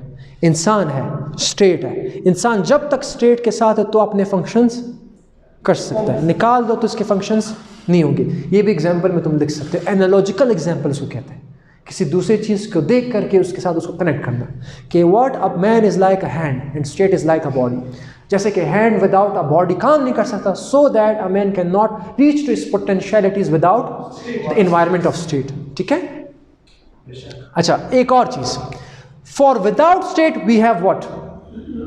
नो लॉस, कोई कानून नहीं। अगर रियासत, अगर आज पाकिस्तान की रियासत ना हो, कोई कानून ना हो, जो जिसका जी चाहे करे, क्या स्मूथली हर चीज़ चल सकती है? एक भी चीज़ नहीं चला सकते तुम, एक भी चीज़ नहीं। कारोबार तुम नहीं चला पाओगे, एजुकेशन तुम नहीं चला पाओगे, इसी पाकिस्तान के अंदर जाके ढूंढो। अच्छा इतनी इसी जगह के अंदर कितने एजुकेशनल सोच हैं। एक कहता है यार ये जो तुम लोग पढ़ते हो ये फ़न है, कोई कहता है कि सिर्फ मदारिस, हाँ याद है वो यूनिवर्सिटी में, कहता है सिर्फ मदारिस, ये तुम लोग फ़न कर रहे हो। अच्छा कुछ भी बहुत लिबरल है, कहता है यार बस वर्ल्ड स्टडीज़, हर चीज़, कोई रिलीजियस आपके वो कनेक्शंस नहीं होने चाहिए। तो एनार्की बनेगा नहीं बनेगा? तो क्या है कि स्टेट को पता है, रियासत को पता है यार कि ये चीज़ भी लाजमी है और वो चीज़ भी क्या है, इसका फ्यूजन वो बना रहा है और इसी फ्यूजन को हमारे अंदर फैला रहा है। स्टेट का एंटीना आता है ना, ऐसे ही है ना, जब स्टेट कमजोर है फिर तो लोग तो यस एनार्की की सिचुएशन बन जाती है। ठीक है, अच्छा ये कमज़ोर, हाँ बिल्कुल कमज़ोर, अक्सर स्टेट्स आपके कितने कमज़ोर कि उसमें अभी भी एनार्की है। ठीक है, अभी so far without a state we have no law, for no law we will be animals. Thus, a man who have found the state is the greatest of all benefactors. जिसने रियासत पा ली, सबसे बड़ी शुक्र की बात ये है। ठीक है, हमें पता नहीं चलता, वैसे सच बात है। अगर ये रियासत है पाकिस्तान ना हो तो कहाँ से कहाँ होते हैं वो। ठीक है, सारी सिचुएशन तुम्हारे सामने है। अच्छा यहाँ पर इसकी एक और quotation, he who is unable to live in a society or who has no need because he is sufficient for himself, ये तो मैंने करा दिया, must be either a beast or God, ये तो मैं करा चुका हूँ। अच्छा एक और ये भी, only in the existence of state a man can reach to his, ये बेसिक चीज़ें थी। स्टेट के बारे में किसका आइडिया है? एरिस्टोटल का आइडिया है। जी, तो अब देखो एक जस्टिस किसका पढ़ा हम लोगों ने? एथिक्स का। एथिक्स में एक एरिस्टोटल का जस्टिस पढ़ा। अब एरिस्टोटल का जस्टिस किस में आ रहा है? Best practicable state. तो एरिस्टोटल के तहत जस्टिस क्या है ज़रा सुनो। द मेजर ऑफ गुडनेस और justness in any state is its capacity to serve the general interest. गौर से देखना, इस जुमले को एक दफ़ा सोचो मत, इधर सुन लो। प्लाटो ने कहा जस्टिस क्या है कि खुद को डिस्कवर करना, यही था ना कि मैं क्या गार्डियन हूँ वो यूँ। ये कहता है किसी रियासत में जस्टिस ये है कि अगर वो रियासत जनरल इंटरेस्ट को देख के चले तो उस रियासत में इंसाफ है। अब इसको डिकोड करो, जनरल इंटरेस्ट किसे कहेंगे? सबकी जो आइडिया तकरीबन लोगों का, जिसमें मुनाफा हो, जिसमें आप कह लो कि फ़ायदा हो, उसके तहत अगर एक रियासत चल रही है तो वो रियासत क्या रखती है या क्या रखती है? गुडनेस रखती है। और जो जस्टिस जिस रियासत में हो वो स्टेट एरिस्टोटल के लिए बेस्ट स्टेट है। लेकिन एक और थोड़ा सा डीप में जाओ, जनरल इंटरेस्ट को अगर वो तुमने समझ लिया जो अभी तुमने समझा है, तो बाद में एरिस्टोटल के खिलाफ एरिस्टोटल एक थ्योरी देगा, तुमको यार एरिस्टोटल तो पीछे ये कह रहा था। तो जनरल इंटरेस्ट में सिर्फ लोग नहीं आते, रियासत भी आती है। रियासत भी है, रियासत के अंदर लोग भी हैं, हर कम्युनिटी के लोग हैं। यानी जनरल इंटरेस्ट को क्या लेके चलो, रियासत भी है, स्टेट के अंदर लोग भी है, स्टेट के अंदर मेजॉरिटी भी है, स्टेट के अंदर माइनॉरिटी भी है, स्टेट के अंदर वर्किंग क्लास भी है, गार्डियन क्लास भी है, डिफेंस क्लास भी है। हर एक का इंटरेस्ट होना चाहिए। वो स्टेट क्या होगा? जस्ट, और उसी को आप कौन सा स्टेट कह सकते हो? Best practical state. माइंड में रख लो, सिर्फ इंसानों का इंटरेस्ट नहीं, बल्कि अगर हम सिर्फ इंसानों के इंटरेस्ट में है तो रियासत तो चली जाएगी, है कि नहीं? सारे डिफेंस को बुलाओ, सब खर्चे अपने पास लेके आओ, रियासत आपसे चली गई। आगे जाएंगे, डेमोक्रेसी पे इस पे बात करेंगे। सेकंड, इट इज बैड और unjust to the degree that it only serves. अच्छा, वो रियासत जो जनरल इंटरेस्ट को नहीं देखती, सिर्फ हुक्मरानों के इंटरेस्ट को देखती है, वो अनजस्ट रियासत है, वो रियासत ठीक नहीं है, वो गलत रियासत है। पॉइंट आया समझ? इजी पॉइंट है। अच्छा, यहां पर एक नया चीज आता है कि एरिस्टोटल जो है लॉस की फेवर करता है कि नहीं करता? पढ़ लिया। दूसरी चीज, एरिस्टोटल आइडियल है कि प्रैक्टिकल है? एरिस्टोटल की थ्योरी ऑफ आइडियाज की तरफ आओ। For Aristotle what are ideas? जो देख के हम निकालते हैं उसके बाद सोचते, ऐसा ही है। एरिस्टोटल ने वही काम किया। 160 सिटी स्टेट्स में अपने स्टूडेंट्स को भेजा है।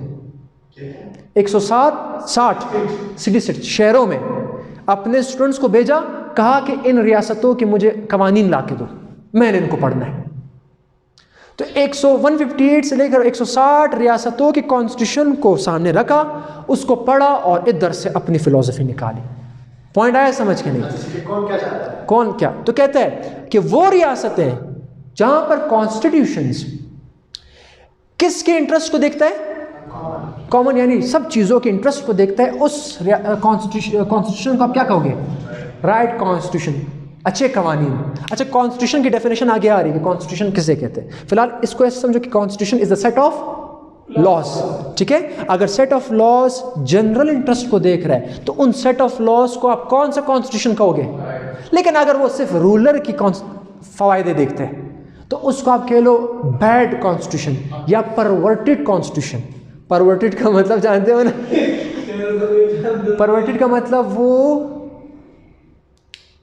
परवर्टेड का मतलब क्या? परवर्टेड का मतलब ये कि वो जो कि सही से गलत की तरफ जा चुकी है, ठीक है? गुमराह। यहां तक क्लियर है? लेकिन अब जरा ये कॉन्स्टिट्यूशन क्लियर है कि नहीं क्लियर? कॉन्स्टिट्यूशन में कोई मसला तो नहीं। अगर जनरल इंटरेस्ट है तो कौन सा कॉन्स्टिट्यूशन है? अगर जनरल नहीं है, सिर्फ रूलर्स के, तो अब एक चीज, कॉन्स्टिट्यूशन की एक दूसरी डेफिनेशन भी देख लो। कॉन्स्टिट्यूशन वो बेसिक लॉ है जो कि हर एक चीज को अपने जगह पे रखता है। कॉन्स्टिट्यूशन वो सेट ऑफ लॉज और रूल्स है जो कि हर चीज को वहां रखता है जहां उसका हक है। जैसे कि पॉलिटिकल ऑफिसेज है, अगर पॉलिटिकल ऑफिस में वो बंदा बैठा है जिसका हक नहीं है तो वो कॉन्स्टिट्यूशन की खुद की डेफिनेशन ही यही है कि जिसका जहां पर हक है उसको वहां पर, एक क्रिमिनल है, कातिल है, कातिल की अगर सजा नहीं मिली तो ये कॉन्स्टिट्यूशन के अगेंस्ट है। कॉन्स्टिट्यूशन क्या कहता है कि हर एक को राइट प्लेस में रखो। तो a constitution is the basic law determining the allocation of power कि किस ये कॉन्स्टिट्यूशन की जनरल डेफिनेशन है।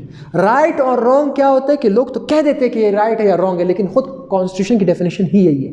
यानी कभी कभी कॉन्स्टिट्यूशन अपने डेफिनेशन से कॉन्ट्राडिक्ट करता है क्योंकि वो सही से नहीं करता, एलोकेशन ऑफ पावर सही से नहीं करता, allocation of political office, rights या फिर वे ऑफ लाइफ। अच्छा, कॉन्स्टिट्यूशन इवन ये भी डिसाइड करता है कि इंसानों की जिंदगी कैसे गुजरनी है। पॉइंट आया समझ? क्लियर है? हाँ, कि इंसानों को जिंदगी कैसे गुजारनी है, आइन के तहत गुजारते हैं ना। क्या हम आइन के बगैर काम कर सकते हैं? आइन के खिलाफ काम करेंगे तो आप जानते हो कि मुल्क के अंदर सजा है, ठीक है? अच्छा, इधर से एक और चीज देखो, बहुत डिटेल है इसकी, इतनी डिटेल है कंफ्यूज हो जाओगे, इसलिए साथ इससे ऊपर नहीं। आज तक फिलॉसफी चल रही है, इस जालिम की चल रही है, सब ने इसकी बात की, इसके खिलाफ। अब ये तो अब मैं कह लो कि सारी ज़िंदगी मेहनत की इस बंदे ने, हम एक क्लास में क्या इसकी चीज़ों को कंक्लूड कर सकते हैं? नहीं कर सकते। इसके बाकी काम तुमने नहीं देखे यार, बायोलॉजी पे, जोलॉजी पे, फिजिक्स पे, वो उधर ही क्या होगा तुम सोचो कि किस तरह का इंसान हो गई है। अरस्तु कहते हैं। अच्छा, नेक्स्ट, जस्टिस फिर दो किस्म के हैं, एथिकल को छोड़ के। एथिकल जस्टिस अलग था, स्टेट के जस्टिस में दो जस्टिस हैं। समझ आया पॉइंट के नहीं? इसका डायग्राम बना देना। Justice, one justice is for what?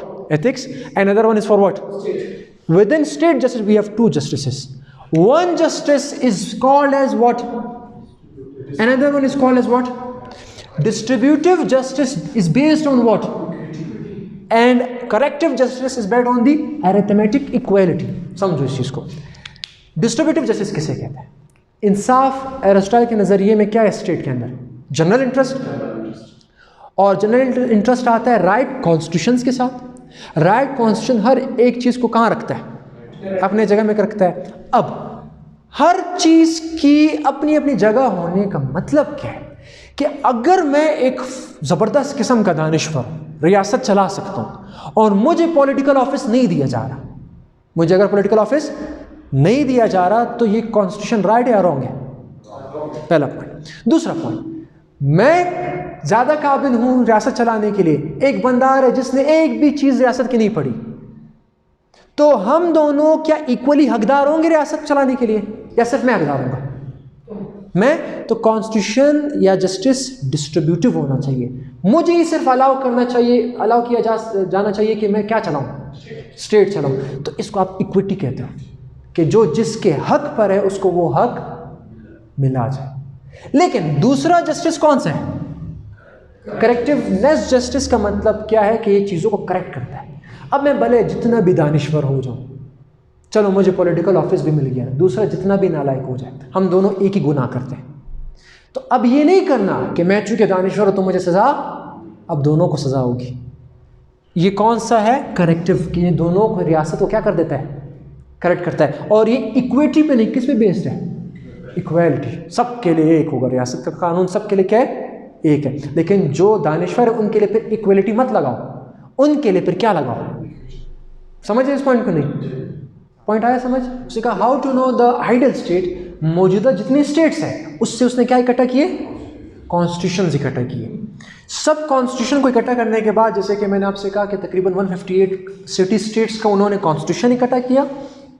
इकट्ठा करने के बाद ये देखा कि कौन से कॉन्स्टिट्यूशंस जो है वो जनरल इंटरेस्ट को देखते हैं, कौन से कॉन्स्टिट्यूशन जनरल इंटरेस्ट को नहीं दिखते. तो इन्होंने, एरिस्टोटल ने प्लेटो जैसे क्लासिफिकेशन ऑफ स्टेट्स की कि मैं बताता हूँ कि किस तरह के स्टेट्स होते हैं और किसके क्या क्या नाम होंगे. तो ज़रा गौर से इसको समझना, ये सबसे इंपॉर्टेंट पार्ट लेक्चर का ही है. एरिस्टोटल कहता है कि एक स्टेट को आप नॉर्मल स्टेट कहेंगे, एक स्टेट को आप कहेंगे परवर्टेड स्टेट. नॉर्मल स्टेट वो स्टेट होगा जो कि जनरल इंटरेस्ट को सामने रखेगा और उसी पे वो एक्ट भी करेगा. वेयरएज परवर्टेड स्टेट वो स्टेट है जो कि सिर्फ जो हुक्मरान है सिर्फ उनके इंटरेस्ट को देखेगा. एक सेल्फिश स्टेट है जो कि जनरल इंटरेस्ट को नहीं देख रहा, सिर्फ उसके इंटरेस्ट को देख रहा है जो हुक्मरान है उसके अंदर. पॉइंट आया समझ? तो कहते हैं कि one is the normal state while against the normal state we have a perverted state. ठीक है. तो कहते हैं कि सबसे पहले, अच्छा इसको ऐसे भी कर सकते हो, यहाँ पर हम लोगों ने डिवाइड किया है उसकी क्वालिटी पे कि स्टेट की क्वालिटी क्या है. क्वालिटी का मतलब ये कि जनरल इंटरेस्ट सर्व कर रहा है या जनरल इंटरेस्ट सर्व. यहाँ पर इसकी क्वांटिटेटिव बेसिस है कि कितने लोग रूल कर रहे हैं, कितने लोग रूल कर रहे हैं. सो अगर एक बंदा रूल करे और अगर वो जनरल इंटरेस्ट को देखे, किस इंटरेस्ट को देखे? उसको आप क्या कहोगे? Monarchy. Rule of one person. लेकिन वो जो एक बंदा है वो तमाम स्टेट के जनरल इंटरेस्ट को साथ लेके चल रहा है. लेकिन अगर वो मोनार्की एक बंदे के रूल सारे जनरल इंटरेस्ट को साथ नहीं लेके जाए बल्कि सिर्फ अपने मफादात के लिए रियासत के अंदर वो आप कह रहे कि रूलिंग अगर कर रहा हो तो उसी मोनार्की को आप क्या कहेंगे? टायरनी कहेंगे. तो tyranny is the rule of one person, लेकिन इन परवर्टेड फॉर्म कि he is not overlooking the general interest of the state, लेकिन वो किसके देख रहा है? इसके फवायद अपने फवायद. सिर्फ पीपल नहीं, मैंने उस टाइम भी कहा स्टेट भी इंक्लूड है, हर एक चीज़ इंक्लूड है. जनरल का मतलब है रियासत के अंदर रियासत समेत जो जो चीज़ है सबका इंटरेस्ट हो. सर टाइमिंग में हमने पढ़ा था कोई लॉ नहीं होता उसमें एज इट इज. अच्छा इसमें अभी डिफरेंस देखना, यही वाला क्लासिफिकेशन किसने की थी? इस और इसकी क्लासिफिकेशन में सिर्फ इतना फ़र्क है कि उसने कहा कि जहाँ पर लॉ होता है वो अच्छा होता है, यस, और जहाँ पर अनलॉफुल होंगे तो वो ये होंगे. इसमें यस, इसमें फ़र्क मेन चीज़ का क्या है कि इसमें एरिस्टोटल कहता है कि इधर भी लॉ है और इधर भी लॉ है, लेकिन एक लॉ रियासत के जनरल इंटरेस्ट के लिए और एक लॉ रूलर के लिए। फर्क समझे नहीं समझे? प्लेटो कहता कि इधर लॉ है उधर लॉ नहीं है, ये कहता है दोनों जगह लॉ है, लेकिन इधर के लॉ जनरल इंटरेस्ट को देख रहे हैं, इधर के लॉ, ये फर्क है, बाकी कोई भी फर्क नहीं है। So if we have a rule of a few people and if these few people rule for the you can say general interest of state, इसका क्या कहोगे? एरिस्टोक्रेसी। लेकिन अगर वो सिर्फ कुछ लोगों की सेल्फिश मुफाद के लिए रूलिंग हो तो उसी एरिस्टोक्रेसी क्या हो का उलट क्या होगा? ओलिगार्की। ओलिगार्ची अच्छा, देन रूल ऑफ ऑल, अगर सब लोग हुकूमत करें और सब लोग अगर हुकूमत करें जनरल इंटरेस्ट के लिए तो उससे आप पॉलिटी कहते हो, क्या कहोगे? या फिर मॉडरेट डेमोक्रेसी। तो नजर नहीं आ रहा, या फिर क्या कहोगे? Moderate democracy. लेकिन ये पॉइंट समझना, यहाँ पर इसकी प्योर साइंस हिट होगी। इधर आप समझेंगे कि एरिस्टोटल जो बात कह रहे हैं क्या वो अपनी कंट्राडिक्शन के खिलाफ नहीं है? जरा सुनते जाओ। जब कुछ लोग हुकूमत करें और जनरल इंटरेस्ट के लिए करें तो क्या कहेंगे? या फिर मॉडरेट डेमोक्रेसी। लेकिन अगर बहुत से लोग रूल करें लेकिन वो जनरल इंटरेस्ट ना हो तो उससे आप डेमोक्रेसी कहते हो या एक्सट्रीम डेमोक्रेसी कहते हो। देखो आखिरी चीज क्या है कि सब रूल कर रहे हैं, लेकिन सब अगर रूल करें जनरल इंटरेस्ट के लिए तो कौन सी डेमोक्रेसी? पॉलिटी या फिर मॉडरेट। लेकिन अगर सब जनरल इंटरेस्ट को ना देके सिर्फ अपने इंटरेस्ट को देके तो फिर वो कौन सी डेमोक्रेसी? वो डेमोक्रेसी होगी या फिर एक्सट्रीम डेमोक्रेसी। अब इसमें गौर, क्या मोबोक्रेसी भी कहते हैं या एक्सट्रीम डेमोक्रेसी। इसकी एक चीज़ को ज़रा समझो, बहुत यहाँ पर तुम लोग कंफ्यूज हो गए, लेकिन इसकी प्योर साइंस है, प्योर क्लासिफिकेशन है। ये वाली साइड राइटफुल साइड है, वो एरिया, ये वाले ये तीन जिसमें जनरल इंटरेस्ट को देखा जा रहा है। ये वो वाला एरिया जिसमें जनरल इंटरेस्ट को नहीं देखा जा रहा। तुम लोगों को इतना समझ आ रहा होगा कि यार इन दोनों को तो समझ आता है। टायरेंट का मतलब क्या? जो कि सिर्फ अपने इंटरेस्ट को देखे, जनरल को ना देखे। ओलिगार्की कुछ लोग हैं, कुछ लोग अपने को देख रहे सबको, लेकिन ये कैसे मुमकिन है कि रूल भी सब कर रहे हैं फिर भी जनरल इंटरेस्ट को नहीं देख रहे? क्योंकि जनरल इंटरेस्ट का मतलब स्टेट का इंटरेस्ट नहीं आ रहा। अब क्लिक होगा वो पॉइंट, मैं समझाता हूँ इस पॉइंट को।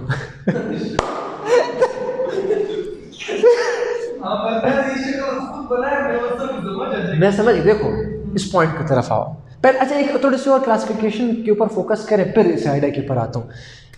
प्लेटो भी कहता है सबसे बेस्ट कौन सा है? जो कि किसके इंटरेस्ट के लिए हो? जनरल के लिए। उसके बाद सेकंड बेस्ट कौन सा है?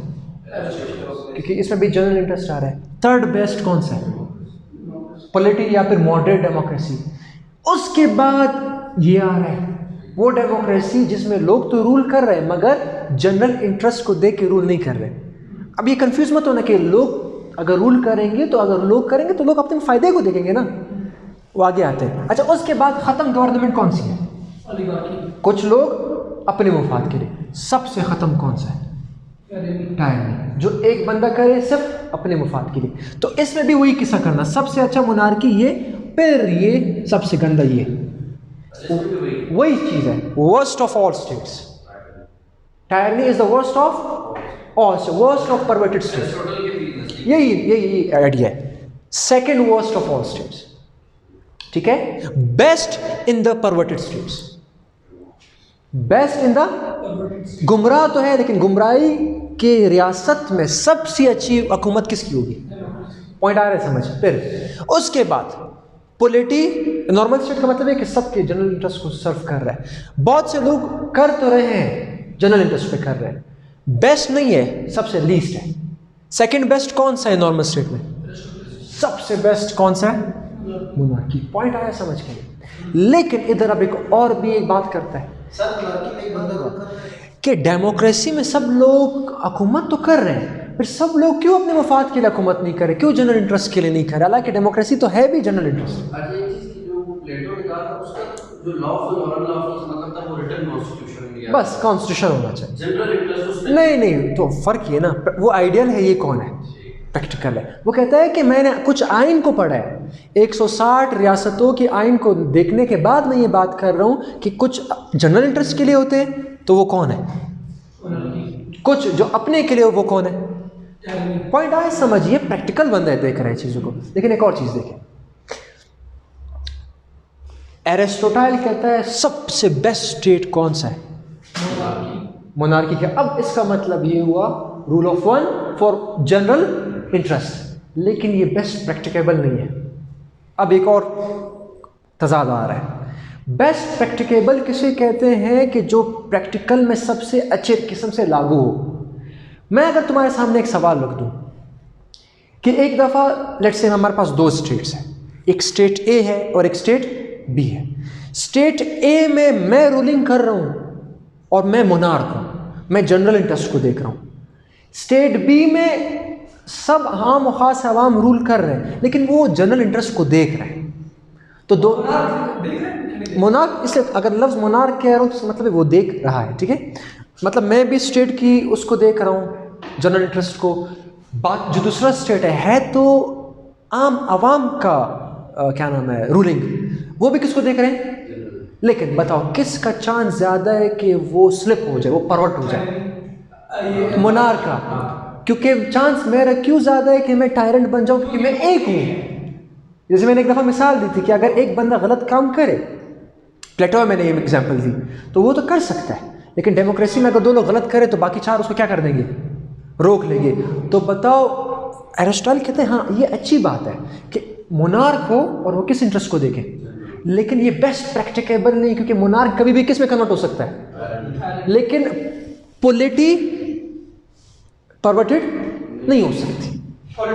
पॉलिटी ज़्यादा जल्दी परवर्टेड स्लिप नहीं हो सकती। तो ये सबसे अच्छा स्टेट है एरिस्टोटल के लिए, लेकिन बेस्ट प्रैक्टिकेबल ऊपर से कहाँ आएगा, नीचे आएगा। सो सबसे बेस्ट प्रैक्टिकेबल स्टेट या तो एरिस्टोक्रेसी, सबसे पहले कौन सा सबसे बेस्ट प्रैक्टिकेबल, फिर कौन सा है ये लेस बेस्ट प्रैक्टिकेबल है, क्योंकि चलो बंदा अगर आ भी जाए लेकिन चांस है वो कहीं ना कहीं वो क्या हो जाए, स्लिप हो जाए। तो दो चीज़ों को प्लीज़ माइंड में रखो, इधर तुम कंफ्यूज हो गए। एक है बेस्ट प्रैक्टिकेबल जो हो सकता हो, और एक है एरिस्टोटल की सोच जो मुझे पसंद है। पसंद कुछ और है, जो हो रहा है वो कुछ पसंद। एरिस्टोटल को क्या है, मोनार्की, लेकिन हो कौन सकता है, पॉइंट आया समझ। कुछ किताबों में या कुछ जब आप ये वीडियोस वगैरह देखेंगे उसमें आपको ये नज़र आएगा, लोग कहते हैं कि एरिस्टोटल डेमोक्रेसी के बहुत खिलाफ था, जबकि ऐसा है नहीं। उसने डेमोक्रेसी को भी क्या कर दिया है, डिवाइड। एक वो डेमोक्रेसी जिसमें क्या हो, इंटरेस्ट कौन सा हो, जनरल हो, और एक वो जो क्या हो। अच्छा अब ये सवाल मुझे एक चीज़ बताओ आप लोग, इधर कंसेप्ट क्लियर करो। ये जो डेमोक्रेसी है, आप इधर सुनो, ये जो पॉलिटी है ये भी है रूल ऑफ मैनी पीपल, यही है ना। ये वाली डेमोक्रेसी भी रूल ऑफ क्या है, इधर ये बंदा कह रहा है कि पॉलिटी जो है, पॉलिटी ये किस इंटरेस्ट को देख रहा है, जनरल इंटरेस्ट को देख रहा है। और ये जो है डेमोक्रेसी, ये भी वही बहुत से लोगों की हुकूमत है, लेकिन ये बहुत से लोगों की जो हुकूमत है ये जनरल इंटरेस्ट को नहीं देख रहा, इसीलिए इसको हम लोग क्या कह रहे हैं, परवर्टेड। लेकिन सवाल क्या है, सवाल ये है कि ये बंदा जनरल इंटरेस्ट को नहीं देख रहा, ये पॉलिटी वाला जनरल इंटरेस्ट को देख रहा है, ये देख रहा है। अब क्वेश्चन क्या है, क्वेश्चन ये है कि यहाँ पर आम सी आवाम जनरल इंटरेस्ट को देख रही है, इसीलिए पॉलिटी कह रहे हैं। वहाँ पर भी तो आम सी आवाम है, क्या आम सी आवाम अपने इंटरेस्ट को नहीं देख सकती, अपने इंटरेस्ट को तो देख सकती है, लेकिन स्टेट को नहीं देख सकती। आम अपने इंटरेस्ट को देते थे, लेकिन स्टेट के इंटरेस्ट, वो आम आवाम जो अपने इंटरेस्ट के साथ साथ स्टेट के इंटरेस्ट, माइनॉरिटीज़ के इंटरेस्ट और हर एक चीज़ के इंटरेस्ट को देखेगी, क्या कहोगे उसको।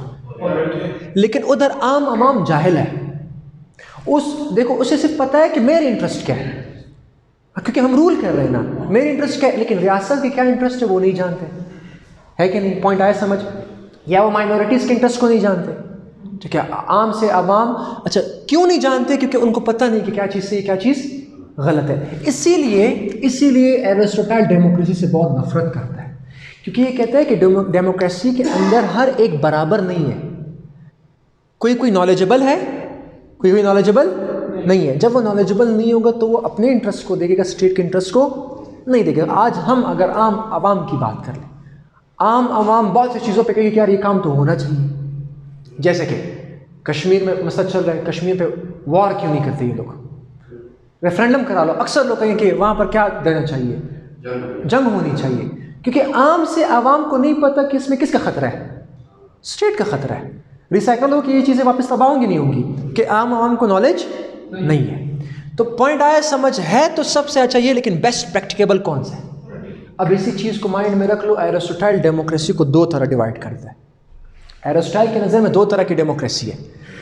एक वो डेमोक्रेसी जो कि बहुत ही गलत है, the worst democracy is the one, अच्छा इसको ज़रा सुन लो, वो डेमोक्रेसी जो सबसे गलत डेमोक्रेसी वो वाली डेमोक्रेसी है जिसमें आवाम के पास शऊर नहीं है, वर्किंग क्लास है, किसी चीज़ का कुछ नहीं पता कि क्या चीज़ स्टेट के लिए, जनरल इंटरेस्ट के लिए सही, क्या चीज़ सही नहीं है। तो उन लोगों की हुकूमत कभी भी नहीं आनी चाहिए, उन लोगों की हुकूमत।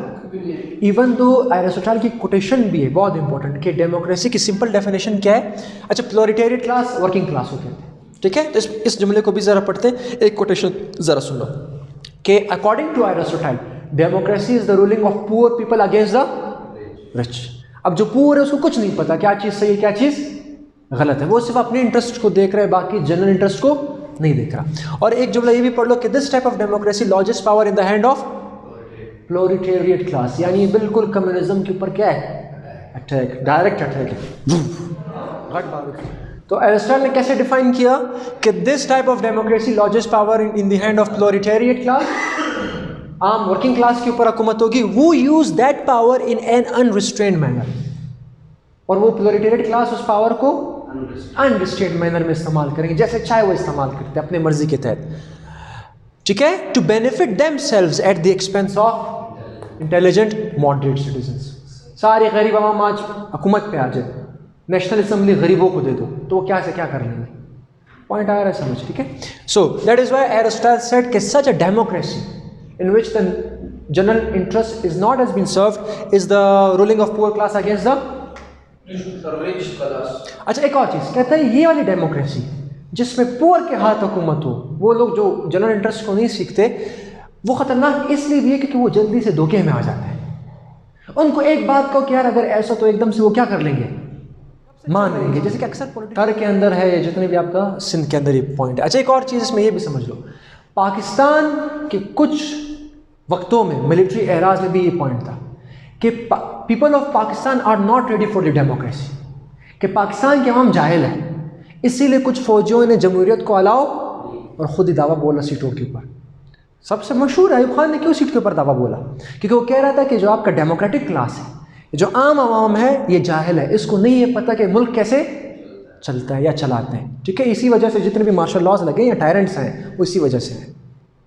पॉइंट आया समझे, बहुत इंपॉर्टेंट जुमला है। अभी तक पाकिस्तान जमहूरियत के लिए नहीं हुआ काबिल। खैर, दूसरे टाइप ऑफ डेमोक्रेसी बहुत पसंद है एरिस्टोटल को, और इसने इसको डिफाइन फिक्स करके नहीं डिफाइन किया, जुमलों में डिफाइन किया, लेकिन आज का सारा निज़ाम इसी डेमोक्रेसी पे चल रहा है। एरिस्टोटल कहता है कि अच्छी जमहूरियत कौन सी है, कि गरीब सब इकट्ठा हो जाए और वो उस बंदे को चुने जो काबिल हो,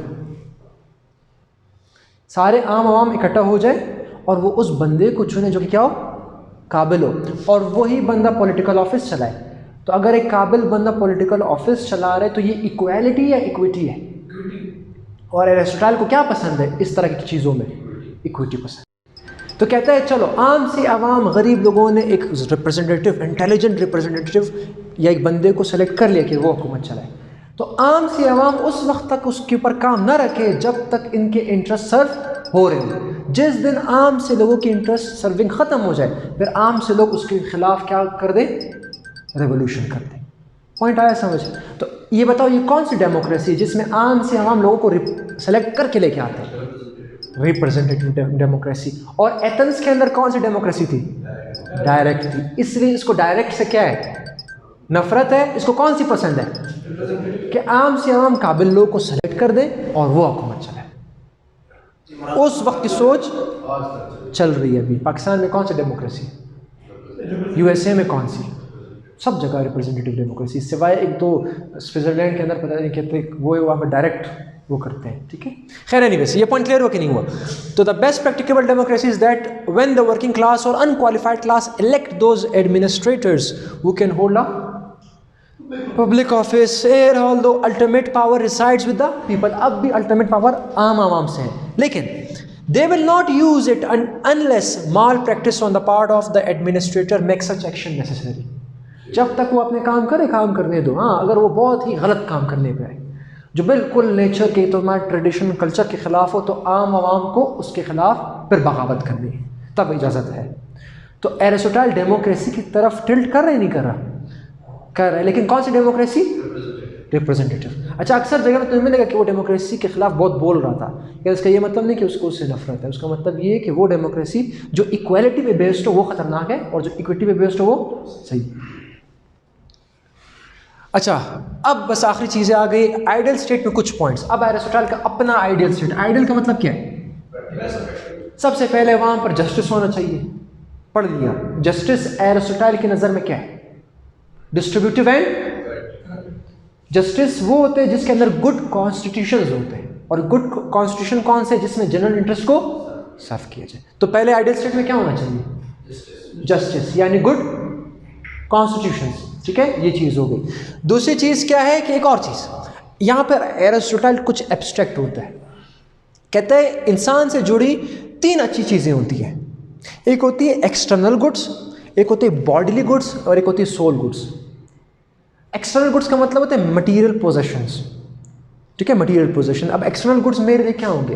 यार कोई सहूलत की अगर कोई चीज़ है, जैसे गाड़ी है या आम खास मशीन्स है, ये कौन सी गुड्स है मेरे लिए?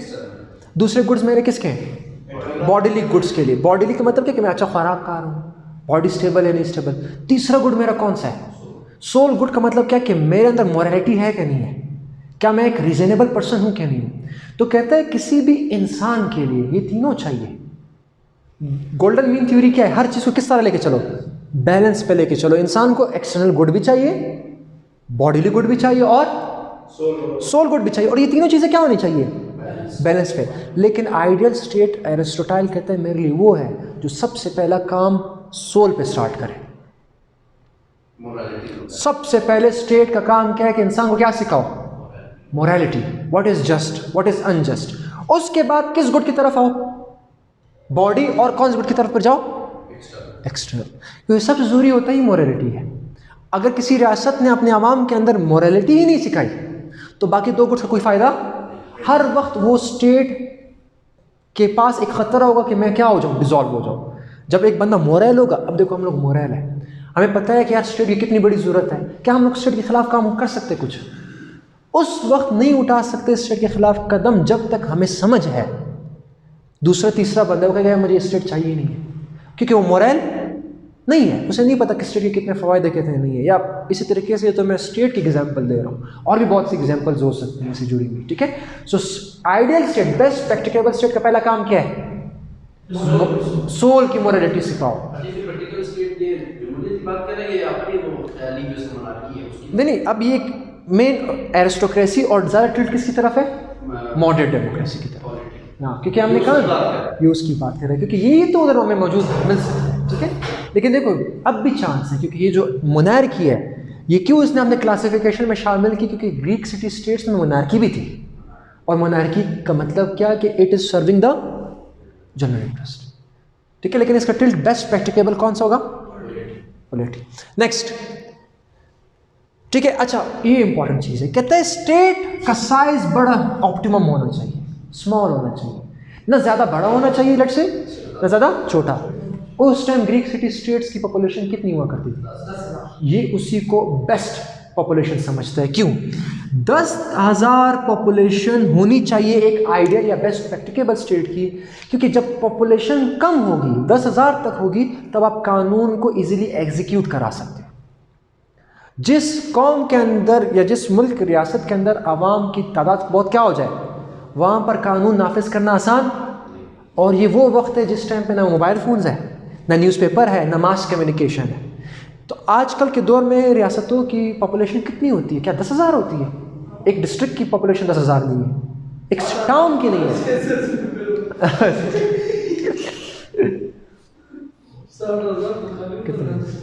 लेकिन देखो आजकल हमारे पास मैस कम्युनिकेशन है, ठीक है, एक बंदा लीडर बोलता है टीवी पे यार ये कानून नाफिज हो चुका, सबको पता चल जाएगा। अच्छा एक और चीज़ ये भी देखना, एरिस्टोटल कहता है कि जितनी पॉपुलेशन बढ़ती है एक इंसान का दूसरे के साथ शिनाख्त उतना कम हो जाता है। मिसाल देते हैं, लेट्स से मैं कहता हूँ ये हमारा एक किले है जो पश्तो में कहते हैं ना, या ये जिना टाउन के अंदर अक्सर ऐसे लोग हैं जिसको हम एक दूसरे को जानते हैं। अगर हमारे बीच कोई कॉन्फ्लिक्ट आ भी जाए तो उस शिनाख्त के ब्याफ पे हम उस कॉन्फ्लिक्ट को क्या कर देते हैं, डिसॉल्व करते हैं, क्योंकि हम एक दूसरे को क्या करते हैं, जानते हैं। तो बीच में अक्सर एनार्की तो इसलिए ख़त्म हो गई क्योंकि हम एक दूसरे को जानते हैं, एक दूसरे की जान पहचान है, तो हमने उस कॉन्फ्लिक्ट को ज़्यादा बढ़ाया चढ़ाया नहीं। एक उधर से फादशाह गाड़ी के लेके आ रहे हैं, एक इधर से मैं लेके जा रहा हूँ, गलती मैं करता हूँ, फादशाह सोचता है कि यार ये कौन है, तो मुनव्वर जाना इस मसला न तो फ़ायदा है कि नहीं इस चीज़ की वजह से कि जहाँ पर जान पहचान हो वहाँ पर एनार्की की सिचुएशन कम से कम हो जाती है। और ये कब होगा, जब पॉपुलेशन बहुत क्या हो, कम हो। अच्छा एक और चीज़ कहते हैं मेरे आइडियल स्टेट में लोकेशन भी मैटर करती है। कहते हैं मेरे आइडियल स्टेट में क्या मैटर करती है, पॉपुलेशन तो है, दूसरा क्या है, लोकेशन। कहता है किसी रियासत की लोकेशन ऐसी होनी चाहिए कि उसकी मिलिट्री अच्छे से अच्छा दिफा कर सके। दूसरा, उस रियासत को समंदर के करीब होना चाहिए ताकि वो कौन सी एक्टिविटीज़ कर सके, कमर्शियल एक्टिविटीज़ कर सके, ट्रेड वगैरह कर सके, ठीक है। नेवल फोर्स हो उसकी एक, लेकिन नेवल फोर्स का काम क्या है, या ट्रेड या डिफेंस, उसका काम ये नहीं कि वो पॉलिटिक्स में काम ले। आखिरी स्लाइड की तरफ आते हैं, कहते हैं मेरे आइडियल स्टेट में एक और चीज़ भी है कि 6 किस्म के लोग होते हैं किसी स्टेट के अंदर। आखिरी, इसके बाद आखिरी 6 किस्म के लोग हैं। एक होता है एग्रीकल्चर वाले फार्मर्स, कुछ होते हैं आर्टिस्ट, कुछ क्राफ्ट्समैन होते हैं जो क्राफ्ट बनाते हैं, कुछ होते हैं सिविल सर्वेंट्स जो कि गवर्नमेंट का काम करते रहते हैं, कुछ होते हैं जो डिफेंस संभालते हैं, और कुछ होते हैं जो मज़हब संभालते हैं। कहता है इन 6 लोगों को अपने अपने जगह में होना चाहिए, क्योंकि मेरे मुताबिक इक्वलिटी नहीं होती चीज़ों इस अंदर में। इसमें क्या होती है, इक्विटी। कहते हैं कि जो आर्ट्स और एग्रीकल्चर और उसके साथ साथ जो क्राफ्ट्समैन है, इनके काम के लिए बहुत टाइम चाहिए होता है, तो इनको सिर्फ और सिर्फ अपने काम के ऊपर फोकस करने, इनको कुछ और एक्टिविटीज़ नहीं करनी। बाकी जो आपके पास सिविल सर्विस है, ठीक है, और डिफेंस सर्विस है, और उसके साथ साथ रिलीजियस सर्विस है, इनमें वो 3 लोग आएंगे जो इनमें काम नहीं करते। अच्छा, इन तीनों में भी कौन कौन काम करे? किसी भी सिटी स्टेट्स के अंदर 3 तरह के लोग हैं। एक होते हैं यंग एज, यंग जो यूथ होता है आपका, यंगस्टर। दूसरा आपका होता है मिडिल एज लोग।